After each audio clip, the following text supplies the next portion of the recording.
Hey, let's go. Well, Tommy G, Tom Gordon. This is Sal Ayub, Sal, my cousin, It's and an honor. Thank you for having me on. Oh Yeah. man, what a pleasure. we are we're fired up. It's always fun to just freaking chop it up and have some fun and talk about some current shit going on in the world, and and again find out a little bit about our guests and what makes them tick. And so we're excited to have you on the show. And Yeah, great. Sal, we when we were kids. We used to travel up to Las Vegas because my Uncle Chuck, Sal's father, and Aunt Leanna, his mother, and my grandfather had moved out there and were living up there and working in the casinos. And Sal and Eddie, Sal's older brother, were Greg's age, right? So you guys were, probably 10, 12 years younger than me.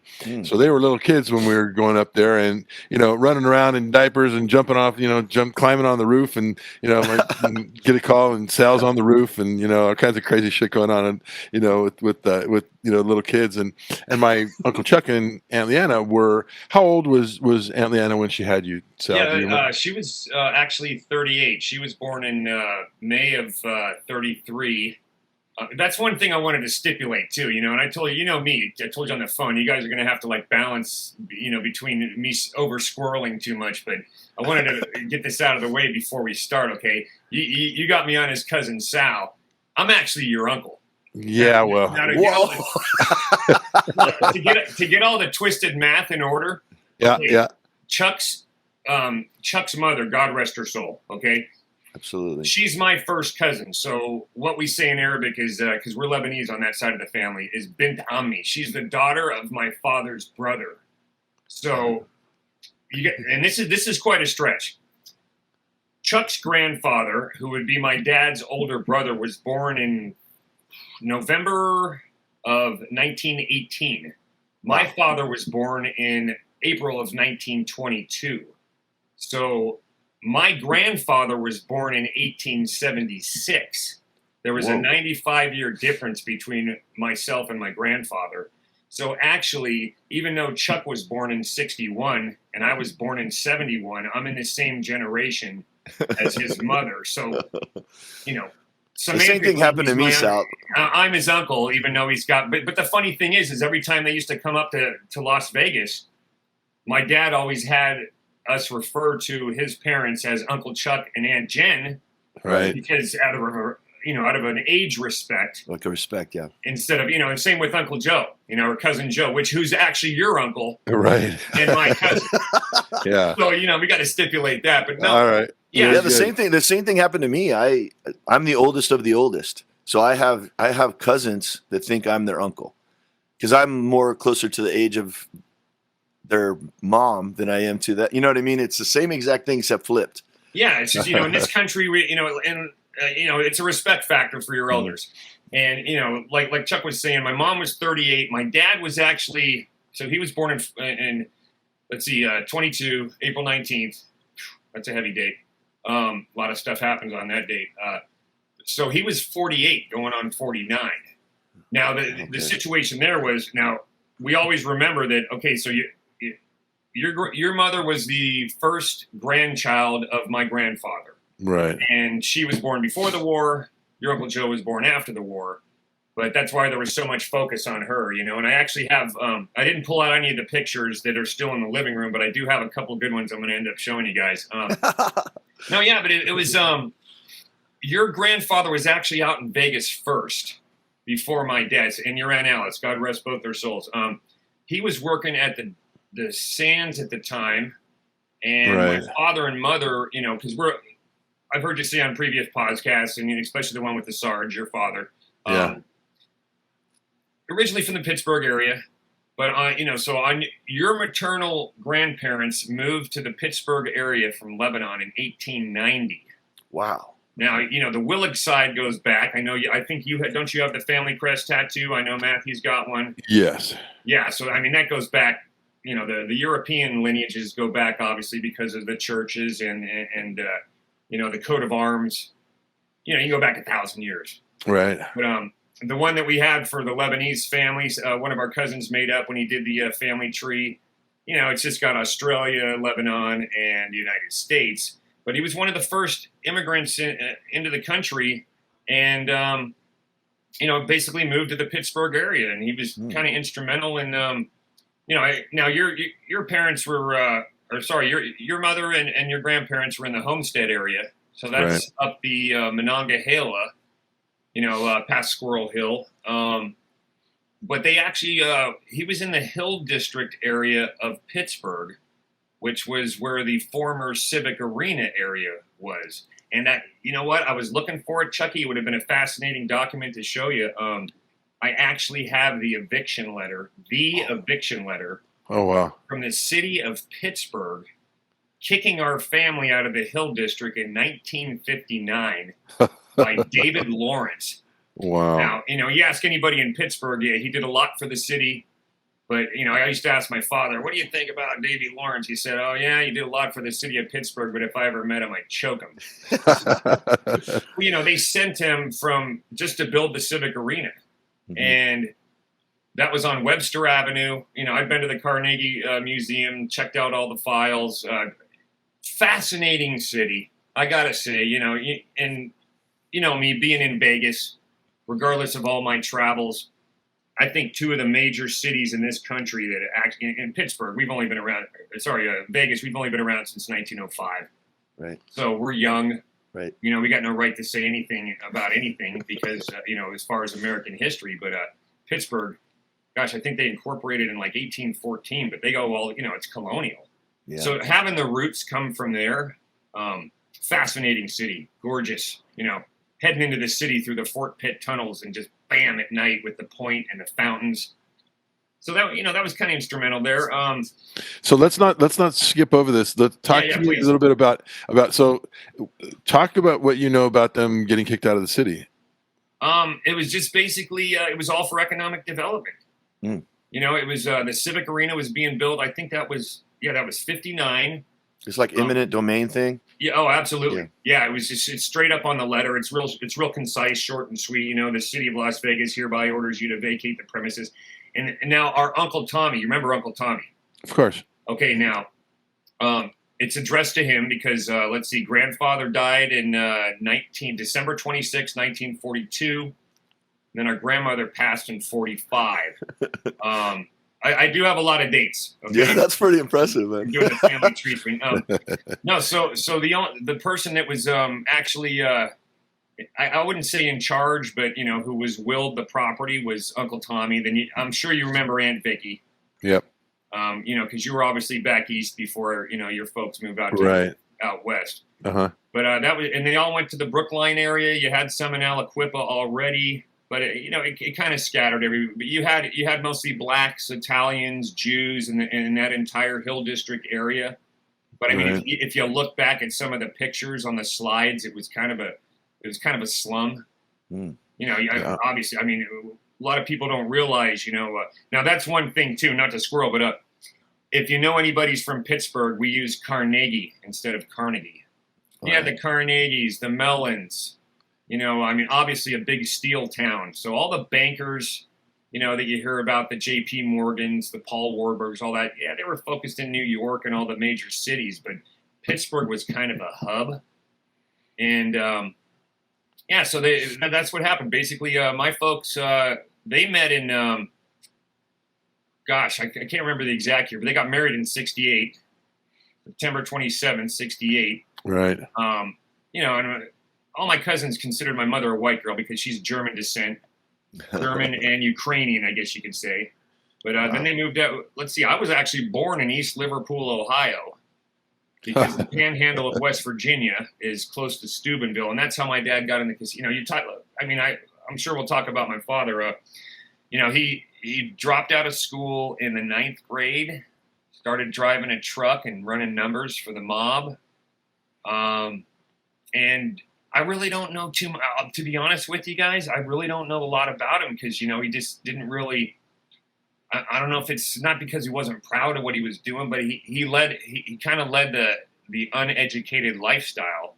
But back then everybody was, you got to go back to the 30s and 40s. I mean, they went through the Depression.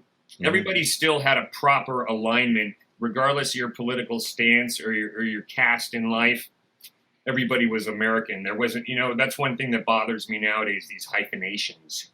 Right. You got to, if you want to say like Americans of Mexican descent or Americans of African descent or whatever, but the hyphenations, they never existed. So there was commingling, I'm sure, and I listened to the podcast with, that you had with your father.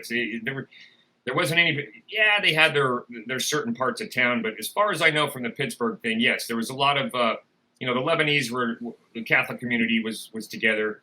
They got a huge Eastern European community back there. But all in all, like I said, there was still some intermingling, strong church ties for everybody. No different than Vegas. Like Vegas, there was a time when I can remember everybody was either, in church on Saturday or Sunday. You couldn't find a car on the road. Yeah. And then some guy decided to have a, Mother's Day used car sale one day on a Sunday, and it blew the town wide open. Yeah. But, so we ended up out here in 73. Dad was, he was actually a money man for Bob Stupak's father. That's the guy that built the Stratosphere in Las Vegas here, the tower. Huh. They used to run underground dice games on the south side of Pittsburgh. And then when he moved to Weirton, we were there for a couple years. You're talking about the stories I heard, Chuck and Tommy, you would get on a bus or you would drive out to a certain area in the hills of West Virginia, okay, and there'd be a barn with two guys in tuxedos holding Tommy guns at the entrance. And you'd open the barn door, and it was like a lavish casino. It was a speakeasy. Right. But everybody was getting their sidekicks. Everything was paid off. And this is this is back in the 50s and 60s. So, Dad ran a business called the Corner Cigar in Weirton. And like I said, that was right over the line from Steubenville. So that's all the Dean Martin boys and the guys that, ran Caesar's Palace, the Dunes. So we got to know a lot of people, a lot of great people from that area. I know, a lot of people I went to school with out here. And that's where my Uncle Chuck, your dad, worked at the Dunes. Was his home of residence, wasn't it? Yeah. Basically, we came out here upon the promise. If I remember correctly, my mom said he was promised a casino job. I think at either the DI or Caesars. And when we got here, that fell through. But somebody, obviously out here, it's who you know and what and. My father, you'll know this, Chuck, like I said, he didn't have the educated book smarts, but he could rip off numbers like that. I mean, he knew all the percentages. He knew everything. So he was, he got a job in the casino just sitting as a box man. And back then when you kept your own tips, they'd pull him off the table every now and then. He could deal 21, make $500-600 a night. Before Vegas, before the IRS, Vegas was the hot spot. Right. I mean, the guys that taught me how to deal, our cousin George Joseph out of Detroit runs gaming consultants. He's the #1 security expert in the world. All these guys that taught me the game used to tell me stories about these guys were gnashing their teeth at people, calling them cheap bastards if they were walking out with less than $1,000 in tips. Wow. But that's pretty amazing. The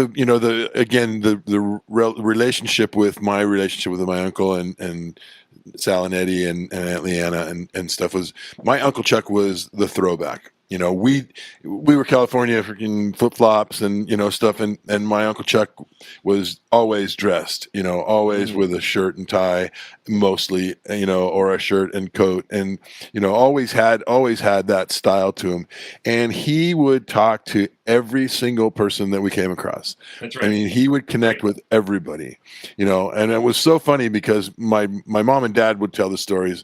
My Uncle Chuck would come in the house and he would look around and he would go, "You need something," and then he would go and he would disappear for a couple hours and he would come back and we would have it, and my dad would just go, "Well, let me pay you for it," and he would never take him any money.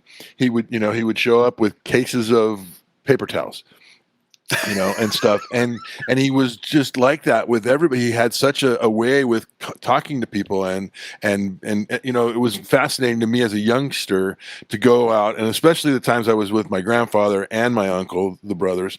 And my grandfather was, not the same personality that my Uncle Chuck was. My Uncle Chuck was a shake your hand and talk to you about something and tell you a story or listen to your story.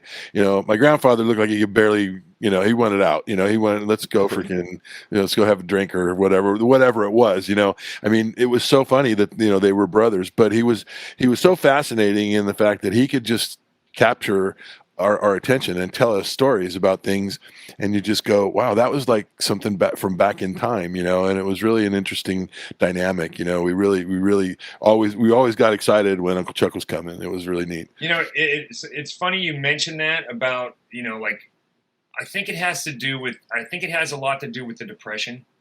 Like some of the stories my father told me was, okay, now how this would shock everybody unless you lived in a rural area.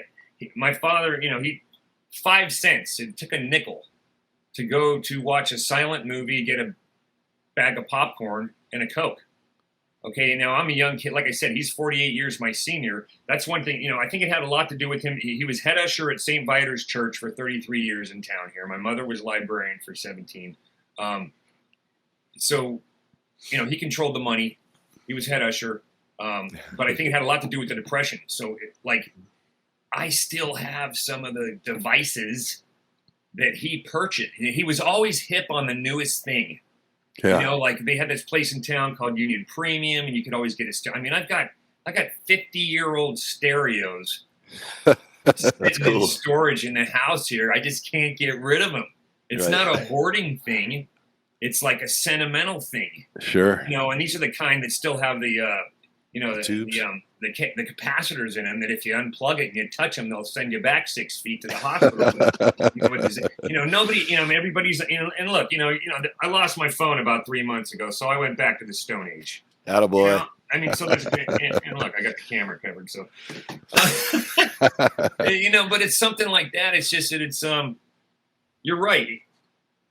We always had like 30 boxes of toilet paper or 30 boxes of Kleenex, 20 boxes of toilet paper. He always liked to stock up. He used to stop, by neighbors' houses that were throwing out wood. Now, this will shock you. He would actually hammer the nails out of 2x4s so that we could burn the wood in the wintertime. Wow. So, and I mean, if I took the camera out there right now, I can still show you piles of stuff that my dad hoarded. And I think that was a Depression thing. Sure. Right. Because everything was dear. You could trade something for something. Right. My grandfather's of that era, and he was the same way, man. He would tell me stories about the Rat Pack, and he would always dress up when any opportunity that, classy. It was a class first situation. My grandfather loved Sinatra, loved those are his little idols or his little guys he looked up to or whatever. And fascinating stuff, the stuff he showed me, I know a ton of stuff about all those guys, but I love that idea for sure. Cause we throw on a t-shirt and a ball hat or something and we just go out and do whatever we're going to do, go to church, whatever. I mean, it doesn't matter. So, yeah, well, for sure. And that's how like Vegas has changed too. Okay. Just because you got 10 grand in your pocket, you can sit down with a tank top and flip flops. Yeah. I mean, you would have been thrown out on your ass. Yeah. Who do you think you are? Yeah. I mean, I don't care what kind of, celebrities didn't want that reputation anyways. Right. Right. I mean, I don't know why it hasn't been done. I mean, the bottom line, I mean, the best thing to do right now, in my opinion, in Vegas would be open up a classy joint. Right. Suit and ties for the men, evening gowns for the ladies. That way the middle class guy can treat his wife, and all these, all the celebrities can still. You can reach up. Yeah, reach up. Going back to that. There's like I said, it's that's one thing we need to get back to. But your grandfather, man, I loved him. Okay, he would come over sometimes, and obviously I was, let's see, God rest her soul, Aunt Alice passed in 1977. I was 6 years old, so the majority of the memories that I have was your grandfather was still in town here, but he was by himself. Okay. Right. And like Chuck was saying, we would look forward to like jumping. Now they had a station wagon. We had a station wagon. I think the one they had was where the back seat would flip up, and you could have like you'd fight over who had the back seat to look out the back window. Ours just had the kind of door that flipped down and opened up like a tailgate. But we were looking forward to jumping in the station wagon and going down to California because we knew that, you know, there was Disneyland, but we didn't care about all that stuff and the beach. And we just wanted to see our cousins, like, you know, going back. Gregory's got me by a few months. Matthew's got Ed by a few months. Right. So I'm the youngest of the generation stateside, but not like Australia or Lebanon in this generation. But like I said, I would sit on your grandfather's lap. Or, you know how it was back in the day before the seatbelts, where that little armrest in the middle of the chair across, your butt was small enough to fit in that little cubby hole, and everybody, you know. But I would sit on your grandfather's lap, and he would smoke like a chimney. You know, and we didn't think nothing of it. I didn't say nothing, and it didn't bother us either. But we would sing songs. My dad, we used to have these competitions where my dad would be like 75 plus 63, you know, and that would be between my brother, your grandfather, and me and myself. And that's how we got so good at the math stuff, you know. And I was in the casino business for 8-9 years, but you know, directly. But those were the great times, you know. And here's the kicker, what people don't realize either. 55 miles an hour. It should take us 6 hours to get to LA. Okay? I mean, now you're like envious of the guy in the Merc that's doing 90 and not getting pulled over because you know he's going to hit Riverside in 2.5 hours out of Vegas. You know, so. But that's what we look forward to. The old schools, like I said, the old school stuff. We would go back to Pittsburgh every couple of years. Every year for Christmas. And, you know, what brings it up the most is, okay, your grandfather passed in February of 88, and then we lost Uncle Tommy 2 months later. Right. Well, March, April, May, so 3 months later on my mom's birthday. Now, even the cousins in Australia, this is just to give you an idea of the family we came from, because we're, on that side paternally, we're Lebanese Catholic, which is known as Maronites. Okay, now that goes back to the 4th century, St. John Maroon. I'll tell you right now, Lebanon's the Holy Land. I know everybody, I'm not bagging Israel, but that whole area, the Eastern Mediterranean, okay, so Israel, the Canaan area, the Semitic tribes, that's the Holy Land, okay? Beautiful country. Like I said, my grandfather came over in 1890, but they still retained their strict, you know, Catholic heritage. Sal, what was the impetus to get here? Like, why would you come to America? Why did, I mean, the Eastern Mediterranean is gorgeous, so why would you leave? Was it a war thing, or was it? Yeah, no, it was, well, they had their civil war in at the same time around that we did, you know, 1860s, 1870s. They were still under Ottoman Turkish rule. Right. France was their patronage since like the 1700s, 18th century. It was just pretty much to get, you know, it wasn't until after World War I that, you know, that they were freed up from Turkey, but the Ottomans really bastardized, sorry to use the term, the area for 400 years. Right. It was just to get away and make a living in America. And now that's one of the stories that I'm glad you brought up, Tommy, was my Aunt Vicky and my grandparents were sending money back to the village in Lebanon to build a church. Wow. So my grandfather was 14 years old, and the story is that, you know, he was crying like a baby as he left the village. The name of the village is Kefa Malul, the cave by the willows, and it's about 15 kilometers to the east up in the mountains from Tripoli. Not Tripoli, Libya, obviously, but Tripoli, northern Lebanon. It'd be the equivalent of Las Vegas and Mount Charleston for those people who would know that. You know, you can go. It's actually, and as far as I know, it's like 2 of the places in the world where you can go skiing in the in the early spring, and then go over to Lake Mead. Well, Lake Mead's at 34% right now, so it's a toilet bowl. But the same in Lebanon. You could go skiing up in the Cedars, and then you could go down into the Mediterranean. But no, they left because so it was more or less just. He never went back, Tommy. Wow. My grandfather, I mean, if you talk to any of the cousins in Australia, obviously Lebanon's in a world of khada, that's Arabic for shit. Lebanon's in a world, they're in bad shape right now. I mean, how is it possible you go from the 1950s and 60s where one Lebanese lira was $20 American? Wow. When I was there last time in 2009, I first went there in 2003, like a week before the Iraqi invasion. Everybody in Australia is worried. I'm like, oh my God, Salem's going to Lebanon. I was like, I'll freaking go anywhere. So, and let's see, it was 1,500 Lebanese lira for every American dollar. You know, so I'm paying like $1.50 for a pack of smokes, and now it's like up to the 10,000 range. So, like I said, they're still having the same. The reason I brought that up, they're still having the same issues they had, 100 years ago. It's just regardless of what their currency is, it's a poor country. That's why they left. It's a poor country. Right. And I'll tell you, you go to some of the villages over there, and I've been through a lot of Muslim villages. All the hype over here that we get charged with racial and gender separation, religious separation. Man, it's all bullshit because it's propaganda. I've walked through Muslim villages in Lebanon. Kifak Ami, how are you, Uncle? And Habiba, they're happy. They're poor. They're happy.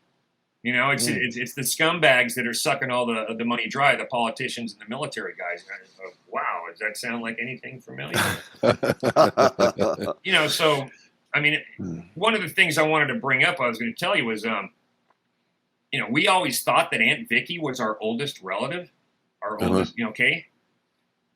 Cousin Jimmy Ayub down in Australia, and we'll get to this, who I talk, I call him every few days to find out what the scoop is on the COVID lockdowns and stuff.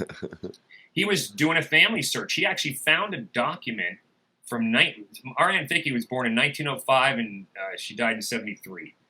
But we found a document where it would have made my grandfather he was born in 76, so he would have been 27 years old.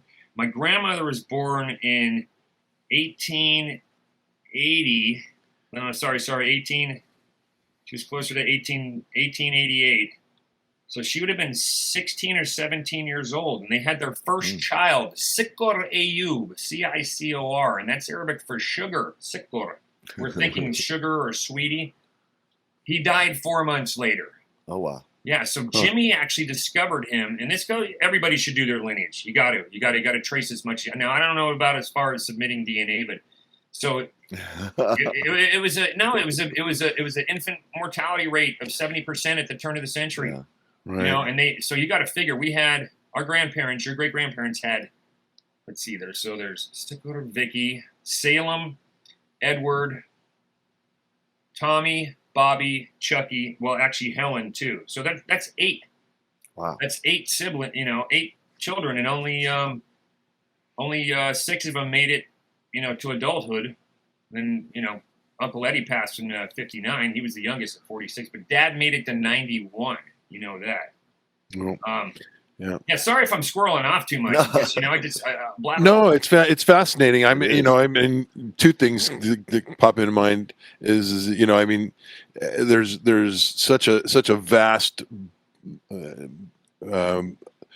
ball of knowledge that you have with all this stuff that's really interesting, and then just the social aspects of it, and from a worldly perspective, and being able to see that country and be involved in those travels. I'm really interested in you talking a little bit about the first time you traveled back to the old country, and then the Australia connection and those kind of things. So those are some things that I'd love for you to chat about a little bit. Okay, I'll tell you what. First, I got to put this out there first because this is one thing. It's almost making me tear up. My father was pay your taxes, go to war. When they tell you you're an American, you want to speak any other language in the house, fine, okay. But the one place I've been through 3 passports, compliments of help with my brother since 1995. My first travel was to internationally, aside from like the Tijuana thing when I was a young dumb idiot. No, the first, and besides going to Canada for a summer trip with the folks in the motorhome in the 70s. My first big international trip was Beijing, China, because my brother was an international law student at Beijing University. He was also Sorbonne. We'll talk about it in a minute, but I gotta bring this in the forefront, man. The number one spot out of all the places that I've been into the world that is seriously burned into my soul and my brain is Normandy, France. If you ever have the chance to go to Europe and you do not stop by the beaches, actually there's 20. I think there's 22 American cemeteries around the world, or maybe just the ones in Europe. If I go back, I'm going to try and see them all. But if you go to Normandy and you don't drop to your knees and cry, you're not American, period. Yeah. Okay? If you don't fall to your knees on the shores or when you see that cemetery and it doesn't hit you like a brick, you're lost. You're lost in space. Yeah. Just 10,000 grave markers, crosses, stars of David. They even actually have like a Wiccan grave they afforded the family. But, aside from that, it's just the fact that 2 weeks early, 2 weeks after that, I was on the Giza Plateau standing in front of the Sphinx like, you ain't shit, bro. The one in Vegas is bigger than you. Really. It can look so big on TV. Yeah. And I don't know what the whole focus on, the Egyptian thing is. Yeah, it was impressive, but, like I said, Normandy was the one that burned itself into my brain. That's a powerful thing. I'm a world history teacher, and I show Saving Private Ryan. Against better judgment. Great movie. I show it, and we talk. That whole first scene is unbelievable, where he falls to his knees, where Ryan falls to his knees. And the kids have all these different reactions. Number one is the precision of the gravestone, or the precision of the crosses. I mean, it is perfect lines. Everything's perfect. There's no weeds. That's right. It's the lines and lines and lines. I mean, the precision of it is unbelievable. And then I don't know if you know, but like there's a bunch of little Easter eggs in that first scene. One of them is the cameraman has his grandfather or great grandfather's in there, and they like pan by his grandfather's cross, and it's literally the guy's name. I mean, it's badass. Spielberg, God bless him, because I send that dude a Hanukkah card. I send him a Hanukkah card every year. I'm like, you just don't even know what you do for my class. We're doing that in Schindler, but like, yeah, that whole thing. My grandfather landed in Normandy, but at 4:00 in the afternoon, Sal. So it was essentially done, and he's not even 18 years old, and he's walking off, and he says, he tells a story. He's like, first of all, the sand was black, giant scabs, he called it, because of all the blood that it coagulated and turned into a giant scab. He said that was brutal. And it was overcast and dark, and the water was red, exactly like Spielberg put it. He would have been on Omaha or Utah? He was Omaha guy. Yep. Okay, he walked right in. He walked right in, no problem. Like, it's all done. It was all over. Yeah, Gold's. Okay, I didn't get to make it to Gold Sword or Juno. What we did do was hit Point du Hoc, where the Rangers scaled the cliffs. Mm-hmm. Oh, man. Even the best rock climbers in the world. I don't know if, I mean, you're and you got to figure, coming across those shores or coming onto those shores, that was, I don't want to disrespect in any way, but it's hard to say. It's like, how do you throw yourselves? I mean, it's like the war machine has always boggled my mind, but it's like, how do you charge the shores with, crossfires of pillboxes? They even talk to some of the German POWs. It was like a turkey shoot, but it's like, I can understand, the whole William Wallace, pull out your sword, I'll take on 30 blokes, but at least it's hand-to-hand melee combat. Right. The whole Normandy thing, but I mean, ultimate respect for anybody at Normandy, Operation Overlord, D-Day, the whole thing. My grandfather said the thing that struck him was, again, because he left school early. He went to Cathedral High School here in California. Both his brothers went, and he's told his mom, I'm going. And his first foot, he was in England, and then the first foot he stepped was on Normandy. And he said the thing that shook him up was he saw a thumb. Isn't that weird? He saw a thumb that was detached from a hand, and he was just like, it all didn't make sense. And then he saw that thumb, and it was like humanity. He was like, oh, shit. And apparently that's what shook him up the most. I guess I'm assuming it was a build. What was he, 19 years old? 20? Oh, no, he was not even 18. He left early. Yeah. He left as a junior in school. He didn't graduate. There you go. And that's, Tommy, that's not uncommon because, God rest our cousin Nick. Now the Roma side of the family, Chucky. I don't know if you remember Nicholas Roma. I do. Yeah. He lied on his application form. Okay, he was born in 27. He was 15 years old. Yeah. And he enlisted and had served on the USS Philip.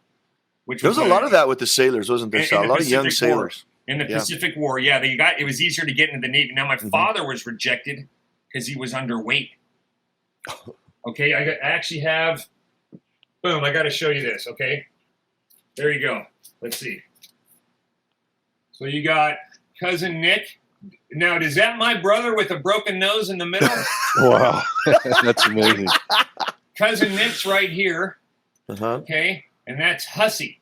Okay, so you're talking downtown Pittsburgh, probably that's after the war, so probably 1945. Yeah, he enlisted at 15 years old and served, and he told me that, and he loved telling stories. The Australians ate up his stories when they came down. He said that he was on an an anti-aircraft battery on his destroyer, and he said that he literally shit his pants when the Japanese were kamikaze dive bombing. Right, and that's what woke it up for him, and he asked himself, what the hell did I get myself into? Wow. But I will tell you this, and I'm sure Tommy, your grandfather said the same thing. They all looked back to their religion, and I'll tell you what, if you didn't have a God, you found one. Yeah, no atheists in foxholes. Yeah, for sure. No, for sure. And then that's one of the things. And I'm not the total scholar on the whole thing, but I love watching the old World War IIs in color. I'm a huge George Patton fan. So was my grandfather served. That was ultimately his commander was Patton. So my grandfather has a picture of it, and you know what? I'll find it and I will put it on this podcast. My grandfather has a picture of General Patton pissing in the Rhine. Like beautiful. Whipped it out and pissed in the Rhine. He's like, "Fuck you, excuse my language. We got here, and here we come, and you better look out." Here, he was a mover. Let's go forward. That's right. He should have. He always felt. He always expressed his guilt for the men that he sent to their deaths, but he knew how to get it done. Yes, sir. He wouldn't have been able to. We probably wouldn't have been. I mean, he actually stole fuel. I don't know if they were when they were advancing on the Yarn or whatever, but he stole fuel from the British because they were sitting there picking their noses and they couldn't make a decision. Here we go. He was actually blocked. Keep the engines warm. That's right. Move. What are we here for? So we'll pull that up on a different podcast. But So let's go to the. Like I said, went to China. I had already started in the casino business in '93. One of my father warned me not to get into that, but I did. Try and make a living. So maybe we'll do the self-confessionals another time. But going back to the travels. And then my brother was just traveling the world. That's how he was. He's an attorney now for Barnes and Thornburg back in D.C. He's a lobbyist for Indian gaming. And we'll talk about him. And obviously, I really don't know a lot. I don't get into his business too much. But one thing he always enjoyed was traveling. Now, the mistake I made was not going to Europe when he was at Sorbonne in 1990. So that I would actually, it's probably better off that I didn't start the world travels 5 years sooner because the bug would have got me. Right. Whether good or bad. So you figure China, wow. What a country. Wow. Okay, I walked on the Great Wall, and this is before the Beijing Olympics, so the place wasn't cleaned up. I mean, to look out your hotel room at 7 a.m, and see, we're at the Metropolitan Crown Plaza. One thing over there, man, they smoke like chimneys, and I grabbed some Camel Lights over there, and I might as well taking the filters off over here. They were nuclear.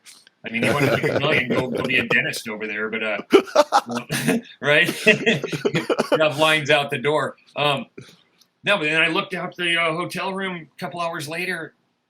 Thousands, tens of thousands of bicycles. The guy was riding a tricycle flatbed had to be 500 pounds of coal. So that started putting my mind into this different perspective of, even growing up in America. Mm-hmm. The one thing is that I always take into account when I talk to people about politics or anything, I ask them where they've ever been. Right. You know, because how many people have never even left their home state? And then if they have nothing else to compare it to, zip Yeah. It's a man. different, Zip it's a it. different, it's a different conversation, and it's really hard whenever to connect with those people because they're so tunnel vision and narrow minded that that's not a conversation I want to have either. It's Well, a that's tough right. one. Regardless of what side of the political aisle you're on, if you're just getting your information, and I'm sure I was going to bring this up here sooner or later. We've got DirecTV, so I jumped from 346 BBC all the way up to the Weather Channel on 362. So that's got One American News, Newsmax, MSNBC, and Fox all in between, not to mention the business channels. But so let's see. So 5 years sooner, I didn't really do any kind of traveling from 1995 and obviously we're coming up. I don't like to call it an anniversary, but we're coming up on the 20-year spot of 9/11. Yep. I was working at the Hard Rock Hotel and Casino at the time, and the funny thing was I got fired, failed a drug test, screwed up at work, failed a drug test, got fired August 8th, 2001. Okay. Wow. Hit a royal 2 days later for $8,000. So I'm like, I'm going to take this as a blessing. What do you know? 9/11 hits, and Vegas turned into what's going to happen? Paranoia everywhere. Huh. So I got a call from cousin Moses Ayub. Now, he would have been Dad's first cousin, his son. So at the time, everybody was consoling. They had already come to visit. We got discovered. That's another interesting story. Maybe I can just spit out real quick. I actually am in possession of the negatives from 1905 of a picture of a priest, Huri Elias, who would have been, your great-great-grandfather's brother. Wow. And he was a priest. There's a part of the family line, the Beth el-Khuri, the house of priests. They're all Ayubs. Some of them changed their name to Khuri. You know any Lebanese people named Khuri? Okay, right. That's based on the Arabic word Khuri, which is a priest. And we discovered a branch of the family that went missing in right around 1900. They went to Brazil. So there's a picture there that showed a 15-year-old kid who was in America. Anyways, the 9/11 thing kind of threw that all into peril, and some of the cousins from Australia actually came to the States and looked up, my father. He was one of the main guys. They went back to Pittsburgh first, and then they were like, "Hey, everybody's got to go see Cousin Chucky out in Vegas." And then I was in possession of all the family tree stuff and all the pictures when Uncle Tommy passed in '88, but I was too ignorant and stupid to go through them. That's one thing everybody needs to do. I mean, you got to go through the attic and dig up all the old letters. I don't care who you are, what your religion is, what your color is. If you can go as far back as you can, how many people just like, okay, let's throw mom or dad in a nursing home. Let's take all the crap in the attic, chuck it, and sell the house. Right. Big mistake. You got to go through that stuff. So, so they came out, a couple of Australians. So they started calling me after 9/11, and I talked to my brother. He had already been doing traveling. That's another thing I got to throw in there. My brother is a genius when it comes to travel. He's the man. He books his own travel so he gets the points on his credit card. Then he turns in his expenses so like the law firm gets to travel. So he kind of double points it or whatever. Right. That's how I was able to do all this traveling, was because I would get free room and board wherever I go pretty much, unless I was doing something on my own. But I got a call from Moses down in Australia. He's like, "Mate, why don't you come down here for a bit?" So I jumped on a plane December 8th, 2001, and went to Australia, and I freaking loved it, man. Yeah. Beautiful country. They loved us. Let me tell you, I couldn't even buy a pack of smokes. I would walk into a service store around the corner. Didn't matter if it was an Australian, an Oriental, a Greek, an Italian, or a Lebanese, just any Australian. You a Yank? Fair income. Fair income is like, no shit? Yeah, on the square. They'd say, "Mate, I'm paying for it." They felt so bad for it, So I got kind of hooked on the culture down there. I loved it. started, going to church like I was supposed to, but it was the Arabic masses, the masses in Aramaic. Wow. It hit me super hard, man, because it reminded me all the stuff. See, that's one thing I should bring up. Your grandfather was instrumental with, I mean, he did more work than my dad, but with Dr. Elias Ghanem, Joseph Fayed, in founding the first Maronite church in Las Vegas. And it wasn't even like a tangible church. It was just, we would get together and have huffleys and dances and now that we have St. Charbel, it's kind of all been forgotten. It's in Tagalog now because they have a huge Filipino following. But that's what I was going to say was I started going back to church. It brought me back to the old Vegas thing. And I tried to stay down there. I just, I couldn't, you get the 90-day electronic visa. But that's where I, picked up more of the language, more of the culture. Got to go out into the bush. You guys will have to bring me up on that later as far as my correspondence with Jimmy and a couple other people as far as what's going on with the COVID. Right. But, geez, as many kangaroos are delicious. Now, here's another thing, too. We got to drop the Bambi complex in this country, okay? Because the thing is kangaroos can feed the world. I know they're cute. I almost got killed by one. If it wasn't for one of the cousins, shooting a 7-foot tall buck that was probably 2 leaps, maybe 50 feet and 2 leaps away from carving me up. Wow. Because the thing is they've got more of a perfect example. This is how they roll in Australia. Okay? After 9 p.m., you can cuss on TV. They don't bleep it out. Nice. You know how we're so sheltered here? We have to warn you. This the next video you're about to see is graphic, but they'll have a show like and after 9 p.m. it's like, are you cheating on me? Fuck you. Get fucked. And that's their that's their regular. So we would get the keys. My cousins would get a call saying, hey, Jimmy, Salem, bring that Yankee buddy of yours up. We'd go 600 kilometers in the northwest, of the interior. And we would blow away as many kangaroos as we could get our hands on. And not because we were like bloodthirsty killers. It's because the farmers up there were having their crops destroyed. Okay, they're rats. They're big rats. Yeah, the cutest thing in the world when they're in and out of the joey pouch. Okay, Right. But they're always in gestation. There's 50 million of them. There's twice as many kangaroos as there are people. They could actually feed the world. Wow. They're delicious. They cut them. So that's the thing. What we would do was we would drag them to the fence, and the scavengers would take care of them. And you're talking foxes, which aren't native, so they would be imported. Me growing up in Vegas in the desert, I loved messing with the redback spiders and the huntsmans. Didn't mess with the Agelena Theridiidae, which is the funnel web spider. Down there, she'll kill you. Up here, the little trampolines inside the windows, but we had to watch out for brown snakes. Didn't really mess with any koalas or any of the cuter stuff. But, no, really, but the way, like I said, probably we get the keys to 50,000 acres of an alfalfa farm. And you even saw emus too. But they're more, the reason I brought this up is because they'd be speaking Japanese if it wasn't for us. Okay. Right. They love us because they know, just like the French, and that's why I brought up Normandy. You go to any village on the French coast there, and you might go into Paris and other places, and the modern community is like, fucking Americans, they're fucking up the world. You go to those small villages, they'll still roll out the red carpet for you, okay? And it's the same in Australia. They loved us because they've always been with us since like World War I. Mm-hmm.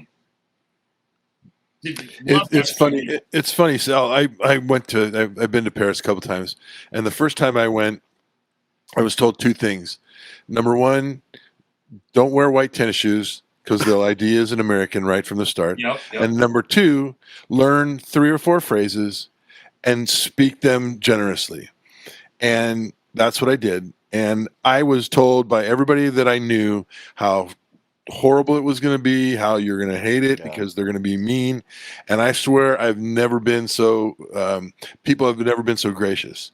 and that's all we did is we spoke a few phrases, tried to share in the language a little bit.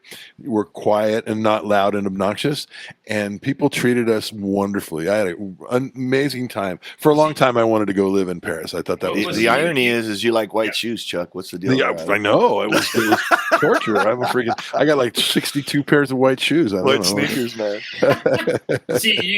You took the time. That's another thing I want to bring. Yeah. You took the time to learn just the basics. Effort. Yeah. See, anywhere, that's my recommendation for anybody that wants to travel, even in this day and age. And like I said, my last travel was to Pittsburgh in 2019, right after Mom and I got the COVID. That's another story. Remember to bring that up.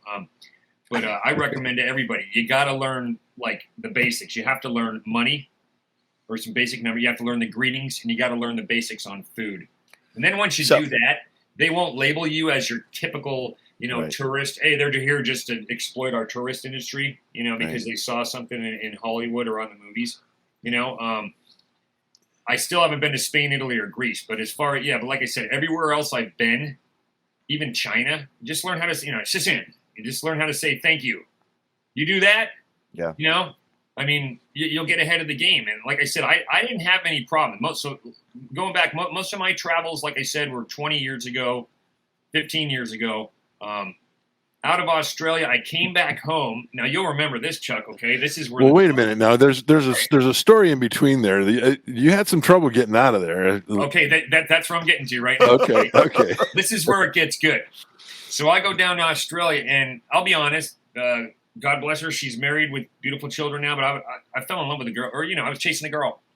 Okay, and I call, and this will be a quote from my father verbatim.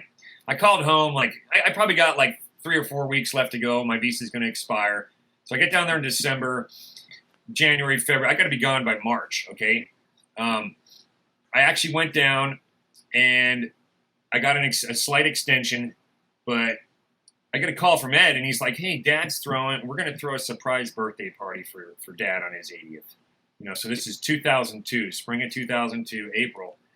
You were there. I mean, everybody remembers that monster party. And so I decided to fly home, but I wanted to go back. So I come home for the party. I actually flew into Frisco, saw Joe and Marie real quick, I'm pretty sure, if I remember correctly. And then I took a flight to Boise, Idaho, and drove to Twin Falls to pick up Dora, who was, I don't know if you remember Dora. That would have been Sonia's daughter. We could get into that later.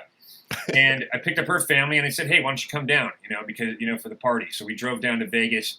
So had Dad's beautiful, it was a huge, beautiful party. I actually got the pictures on the wall of everybody. I could show you guys. But I decided to go back to Australia. Now, at that time, I wasn't traveling with the credit card, which would have saved my ass. I had 500 Australian and 1,000 American on me. I'd get back on a plane. Now, don't ever do this either, and I was talking to Matthew about this the other night when we were at the bar. If you got a chance and you got the points, use them. Fly first class or business class. You don't want to go 14 hours and and pee on coach. Right. So I figured. So my brother says, "Listen, the only thing I can spring this time to get the free ticket is Vegas to LA, 4-hour layover, LA to Hawaii, which I still have never been through Hawaii. I've only transited through the airport 2 times. Hawaii, you're gonna love this one. Hawaii to Cairns, Australia, okay? And that's in that's in Queensland. So I'm going through Queensland, Cairns Airport in the customs. And it was probably my fault because, let's see, I'm 31 at the time. You know me, Chucky, with my mouth, but you guys remember the old passports, how they, instead of fusing your picture into the passport, they actually, would take your picture and cut out the little square, and they had to laminate it. Right. Well, in all my travels, I was always just, I'm the guy that just takes his passport, sticks it in his back pocket. So I sit on it, it gets wrinkled, whatever. Some people, the smart ones, They put it in a Ziploc bag and they secure it. So my passport's wrinkled. It's, I've been to a few places. So I come up on this customs officer and I'm filling out the form, and she's like, "What do you do for a living?" Because they're very strict. Australia's got what we need to model our immigration laws after theirs. All they do is they do their homework. Okay. So for my occupation, since, hey, I'm traveling the world now, I'm not in the casino business, I put down retired. 31 years old. Okay. I should have just put it casino employee. So immediately what they're suspecting is, okay, is he coming here to illegally work? Is he coming here maybe to get married? And this is the shocker. I even had one of the old phones back then. You're talking, what, almost 20 years ago. They took the SIM card out of my phone and printed out all the text messages I had ever made. Wow. Okay? And she's like, "Oh, I see you got a correspondence here with a Sheila. Did you come down here to get married? Are you going to be working?" So get my brother on the phone, get Moses on the phone. How do you expect to stay in Australia for another 3 months on, 500 Australian, 1,000 American? So they suspected me of everything. I couldn't prove that I wasn't doing that. I'm at 2 a.m. in the Cairns airport. Thank God for tobacco, and thank God for the head of security coming in and saying, "Fucking hell, mate, I don't know what's wrong with this C-word girl." He goes, "But how about we go outside for a fag?" And I was like, "Dude, thank God you're letting me smoke, because I don't want to end up on CNN and you guys, hogtied in the back room with a crazy fucking American going crazy because you won't let me enter." So that's what. But dude, 9 hours later, they straight up deported me. Okay. Oh, wow. Not only did they deport me, but the way they did it, they confiscated all my, because I was supposed to fly from Cairns. I was going to dive the Barrier Reef, see a few things up there, and just go down to Sydney, and boom, just, spend another 3 months there, just like I did. I thought everything was kosher. So next thing you know, I'm on a flight to Tokyo, Narita Airport, Japan. So not only did they butt rape me by sending me out, they traded my tickets with Qantas, sent me to Tokyo Airport. So that was a 6-hour flight. I had like a 3-hour layover there. And I got to be honest, man, it was one of the best experiences of my life, because next thing that happened, they sent me to Guam. All right. Where I got stuck on Guam for like 62 days. And here's where my brother comes in, is like the fourth quarter comeback, with the onside kick and the Hail Mary to save the day. So he starts sending me $200-300, once a week, because I was staying at the airport in Guam. It was the closest American soil. They didn't even have the common courtesy to like send me back to LA, or something, or Frisco. So it was $50 a night for a hotel room. Ha'adai to my fellow people from Guam. It was a great 62 days. Joined an outrigger team 3 days a week. Was getting up at 4 a.m. to take an outrigger with some, couple of white guys that were from the base, couple Samoans, just the Polynesian, the Micronesian people. I was going fishing with the guy, getting fresh tuna, like sushimi. Biking, it's a small line. But then I started getting, my interest in history, Tommy, in the war, World War II, finding out that Guam was the first soil lost, first soil gained. There's actually like a 12. So I was there for 62 days. My aunt lived in Saipan for probably 9 years. Something like man, that. The whole island. And that's where they launched the atomic bomb. Saipan, you know what? The whole island hopping campaign, like I said, World War II in color. I even have a game on Mom's computer here, Glory of Generals, and it's all about the Pacific War. So I started getting into the whole Guam thing. I was fortunate enough to meet a couple guys from the base. A girl I'd met at one of the coffee shops down in Hagatna. She takes me home for dinner one day. Meanwhile, I'm like, I'm freaking stressing, man. I'm like, oh my God, I'm gone. I'll never get back into Australia. So meanwhile, I'm at the hotel, and this is a relation to my brother too. Okay. I'm at the hotel near the airport, $50 a night. I'm thinking, I can't do this, man. This, I'm going to have to come home. I want to see Nancy again. I want to see the family. I want to see everybody. I want to get back in Australia. So I just started taking buses and cabs. I found this spot 10 kilometers away. It was kind of not their red light district, but it was closer to the Navy. And I roll in, and it's a motel. And now you got to figure Guam is 90% Catholic island.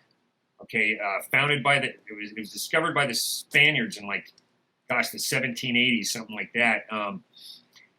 So they've got a cross between and it's like a cross between Spanish and Portuguese. It's almost like Portuguese is, you know. Brazil has it's not it's not Spanish. It's like a twisted version, but so it's nice Korean ladies running this motel. I'm like, yeah, how much for a room? So we're going from 50 to 15. Nice. Okay. Well, it was 20, but I said, listen, I could be here for a while. Can I just pay like 2 weeks up front? She's like, yeah, 15 a night. So boom, I gave her the cash. I'm pulling out my cash and I pull out my rosary. She goes, oh, you Catholic. So she loved me. Right. Let me use her mountain bike. So I'm starting now. The whole time I'm thinking, shit, you know. But I actually Pulp Fiction, Dad. Sorry. While I'm still at the hotel near the airport, I get a call, and it's Mr. Ayub. Yeah, this is so. I can't even remember the guy's name. Forgive me. It was one of the staff members for Senator Daniel Inui's office in Hawaii.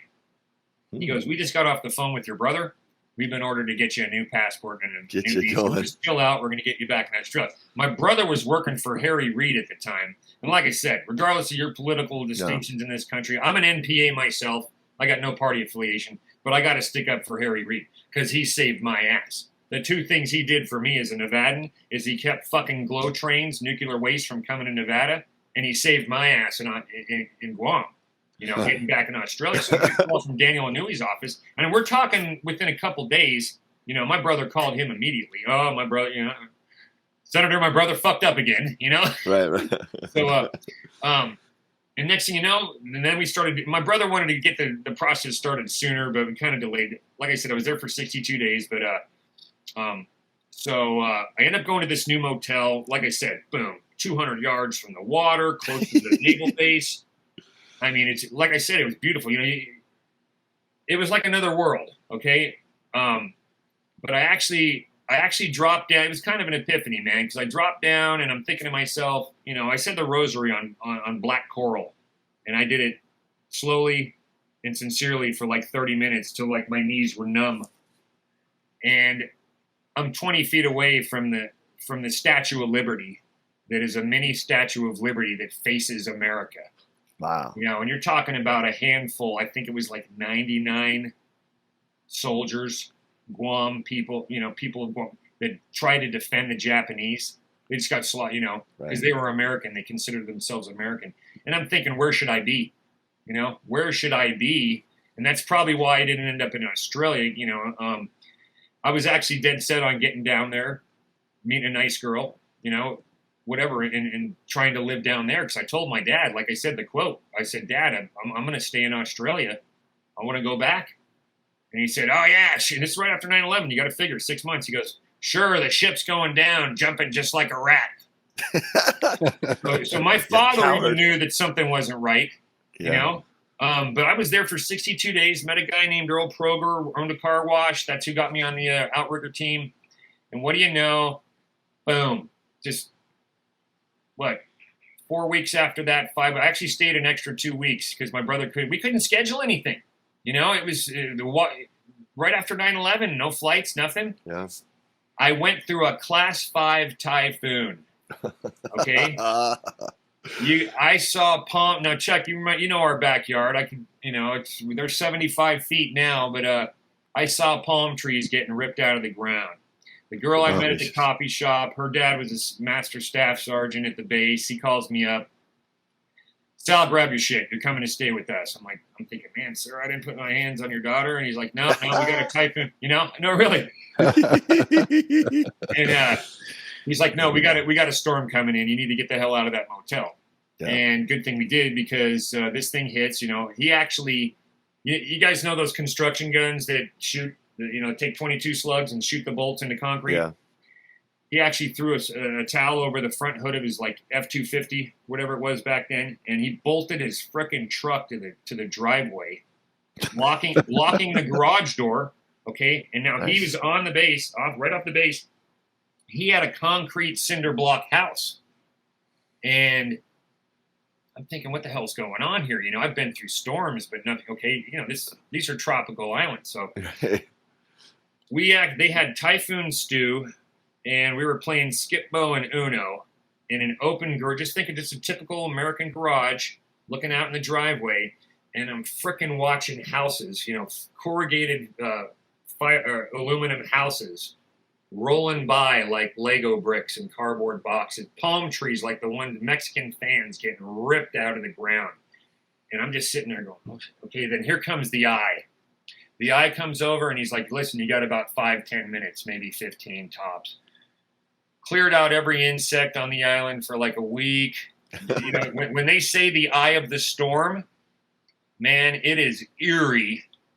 It makes the hair, if you're not used to it and it's your first time and that kind of Mother Nature, you know, catastrophic type event, man, the hair was standing up on the back of my neck. I walked it was dead calm silence. Now you got to figure, I can't remember exactly what it was because I know in the southern hemisphere, obviously the toilets flow backwards, but whatever way the typhoon's going or the hurricane, when the eye passes, it's ripping everything in the opposite direction. You know, so if it's going counterclockwise, it's hitting everything from a left to right pattern. Now, when the eye passes, it's right to left, so you're throwing everything the other way. You know, I mean, you'd think it's still the same way. It is still the same way, but the way that the eye passes, it kind of and that woke me up to the forces of Mother Nature. That was the first storm I was ever into. Like I said, I got off of there and got back into Australia. I got the new passport, got the new visa. I did have that epiphany there where I knew I wasn't going to end up in Australia. You know, I kind of knew that I was going to be, I don't want to say stuck in America because if you're born here, you hit the lotto. You don't need to make money. You don't need to be rich. If you're born in America, you hit the lotto. So that's the time. So 2002, May, June, July is when I knew I hit the lotto as an American and I wasn't going to end up in Australia. But I decided to go back anyways 2 or 3 times, you know, to get to know the family, get to know more, see more things. And then obviously, you know, and look what happened last week, you know, the disastrous pullout. But this ties in a lot to what happened with 9/11, a lot of these stories, you know. I decided to go to Lebanon in 2003, so that would have been the third time. That would have been after the third time I was in Australia. And that time, going back to what you asked, Chuck, I did violate my visa. I literally got to the airport. They hauled me into a room again, and they were like, you already screwed up before, you know, so they banned me for 2 years, okay? Wow. I had to actually file an affidavit, you know, with some of my cousins. Because what happened was I looked at them, I said, you know what, I was having such a great time down here. And I told him, I said, I honestly forgot that I had to leave. And that was the truth. But I ended up flying, let's see. So, yeah, 3 or 4 times down there. Ended up working with a couple of the cousins that owned the 5th largest petroleum company. So, yes, I'll even admit it on the record. I was working illegally, you know, running a couple petrol stations. I got to know the confectionery, tobacco, ice cream, sodas, got to know the whole service station business, but I got to learn the petroleum business as well. Wow. You know, it's such a you know, Ernest Hemingway-ish kind of a life. You know, it's really interesting. You know, the stories are endless. I'm you know, I'm amazed that your perspectives, you know, are because, and I think that's what I'd like to get to here next is getting the perspectives on some of the current things that are going on in the world, you know, because there's a lot going on, and you know, with your travels and with your background in terms of the family and taking the deep dive into your family's lineage, and you know, and watching where we're at today. What's personally your number one, let's say, pet peeve of what you see going on, and what do you hope that we address pretty quick here, politically or you know, personally or whatever? But you know, that Distraction is a huge word in my vocabulary, because I was, being in the surveillance and security with the casino business and being a dealer, I tend to see things that other people don't. And irregardless of my nature as an Aries, as an American, and you just got to be able to care. Okay.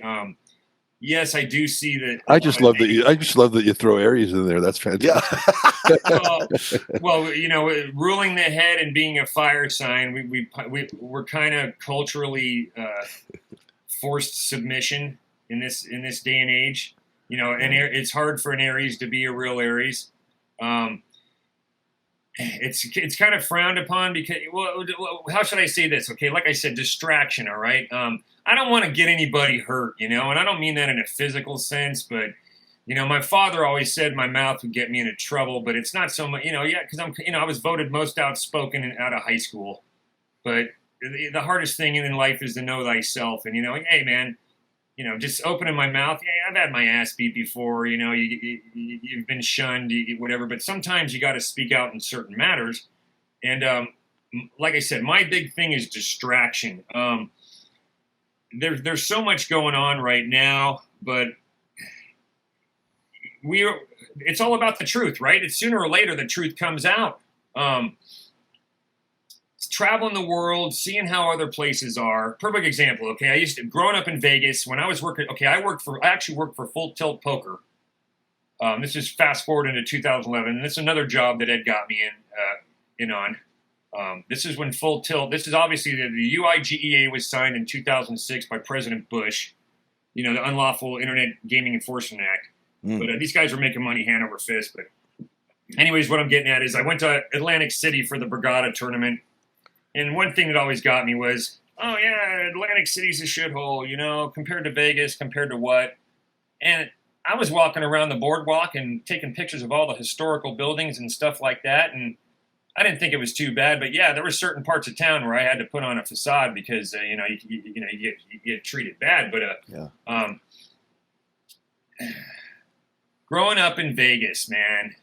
24-hour town. When your brother Robert was here a few months back and I took him downtown, he looked at me straight up, Chuck, and he says, how the hell did you survive this? Right. And that's looking at what he just saw this year. But I mean, even going back to old Vegas, it was classy when the folks moved here, 250,000 people. So, one of the things that's burning my brain again is, the Centennial. Even though I've never been in the military, I always wanted to join and be a pilot, but I didn't have the good eyes. You couldn't even go with contacts back then. So this is what I'm getting to. I remember the 1976, bicentennial at Nellis Air Force Base. One of my favorite birds, the F-15 Strike Eagle. I mean, I know you guys remember that time that we watched cousin Nick Roma do his touch and goes when they were out here for Red Flag. I remember all you guys went. We all went to Nellis Air Force Base to watch. No, but here's the thing, man. My biggest thing that weighs on my brain every night, and this goes for Trump, Biden, Obama, fucking George Bush, man. Oh, this whole Afghanistan thing. No, seriously. Yeah. I've seen the world. I know the Middle Eastern culture. I've been around, okay? I've seen how everything's been treated. My passport has gone from gold in 95 to shit. I mean, just the way it's all about perception. And the thing that weighs on me the most is the suicide rate of veterans. Yes. Nobody is fucking talking about that, okay? Yep. We got money for this and we got money for that, and we can talk about the mismanagement of California wildfires, the Texas abortion issue. And by the way, I got to bring well, like I said, I don't want to squirrel. No, but the whole we have to revamp the entire military, and that goes all the way from the industrial complex all the way to basically everybody consenting every year by filing their federal income tax, which is basically saying, I don't give a fuck what you do on the planet. I'm cool with it. And that's all based on a fear principle. The IRS. If you're going to disband, you're going to disband any institution in this country, it has to be the Federal Reserve and the military-industrial complex. In a sense that we got to build weapons for ourselves. Okay, quiz question. The number 3 military arms dealing countries in the world. Number 1, United States. Number 2, Soviet Union. Can you guys guess what number 3 is? I'll give you 100 China? chances. Huh? China?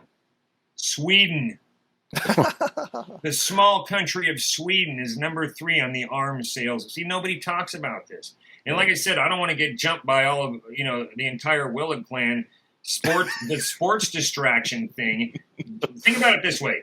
If they can keep statistics on every single player, if Scott Van Pelt and all these guys, Berman, can keep statistics on how many games, how many hit by pitches, how many times, how many scrimmages and missed field goals, and how many times, whatever, for any sport, 3-pointer, whatever.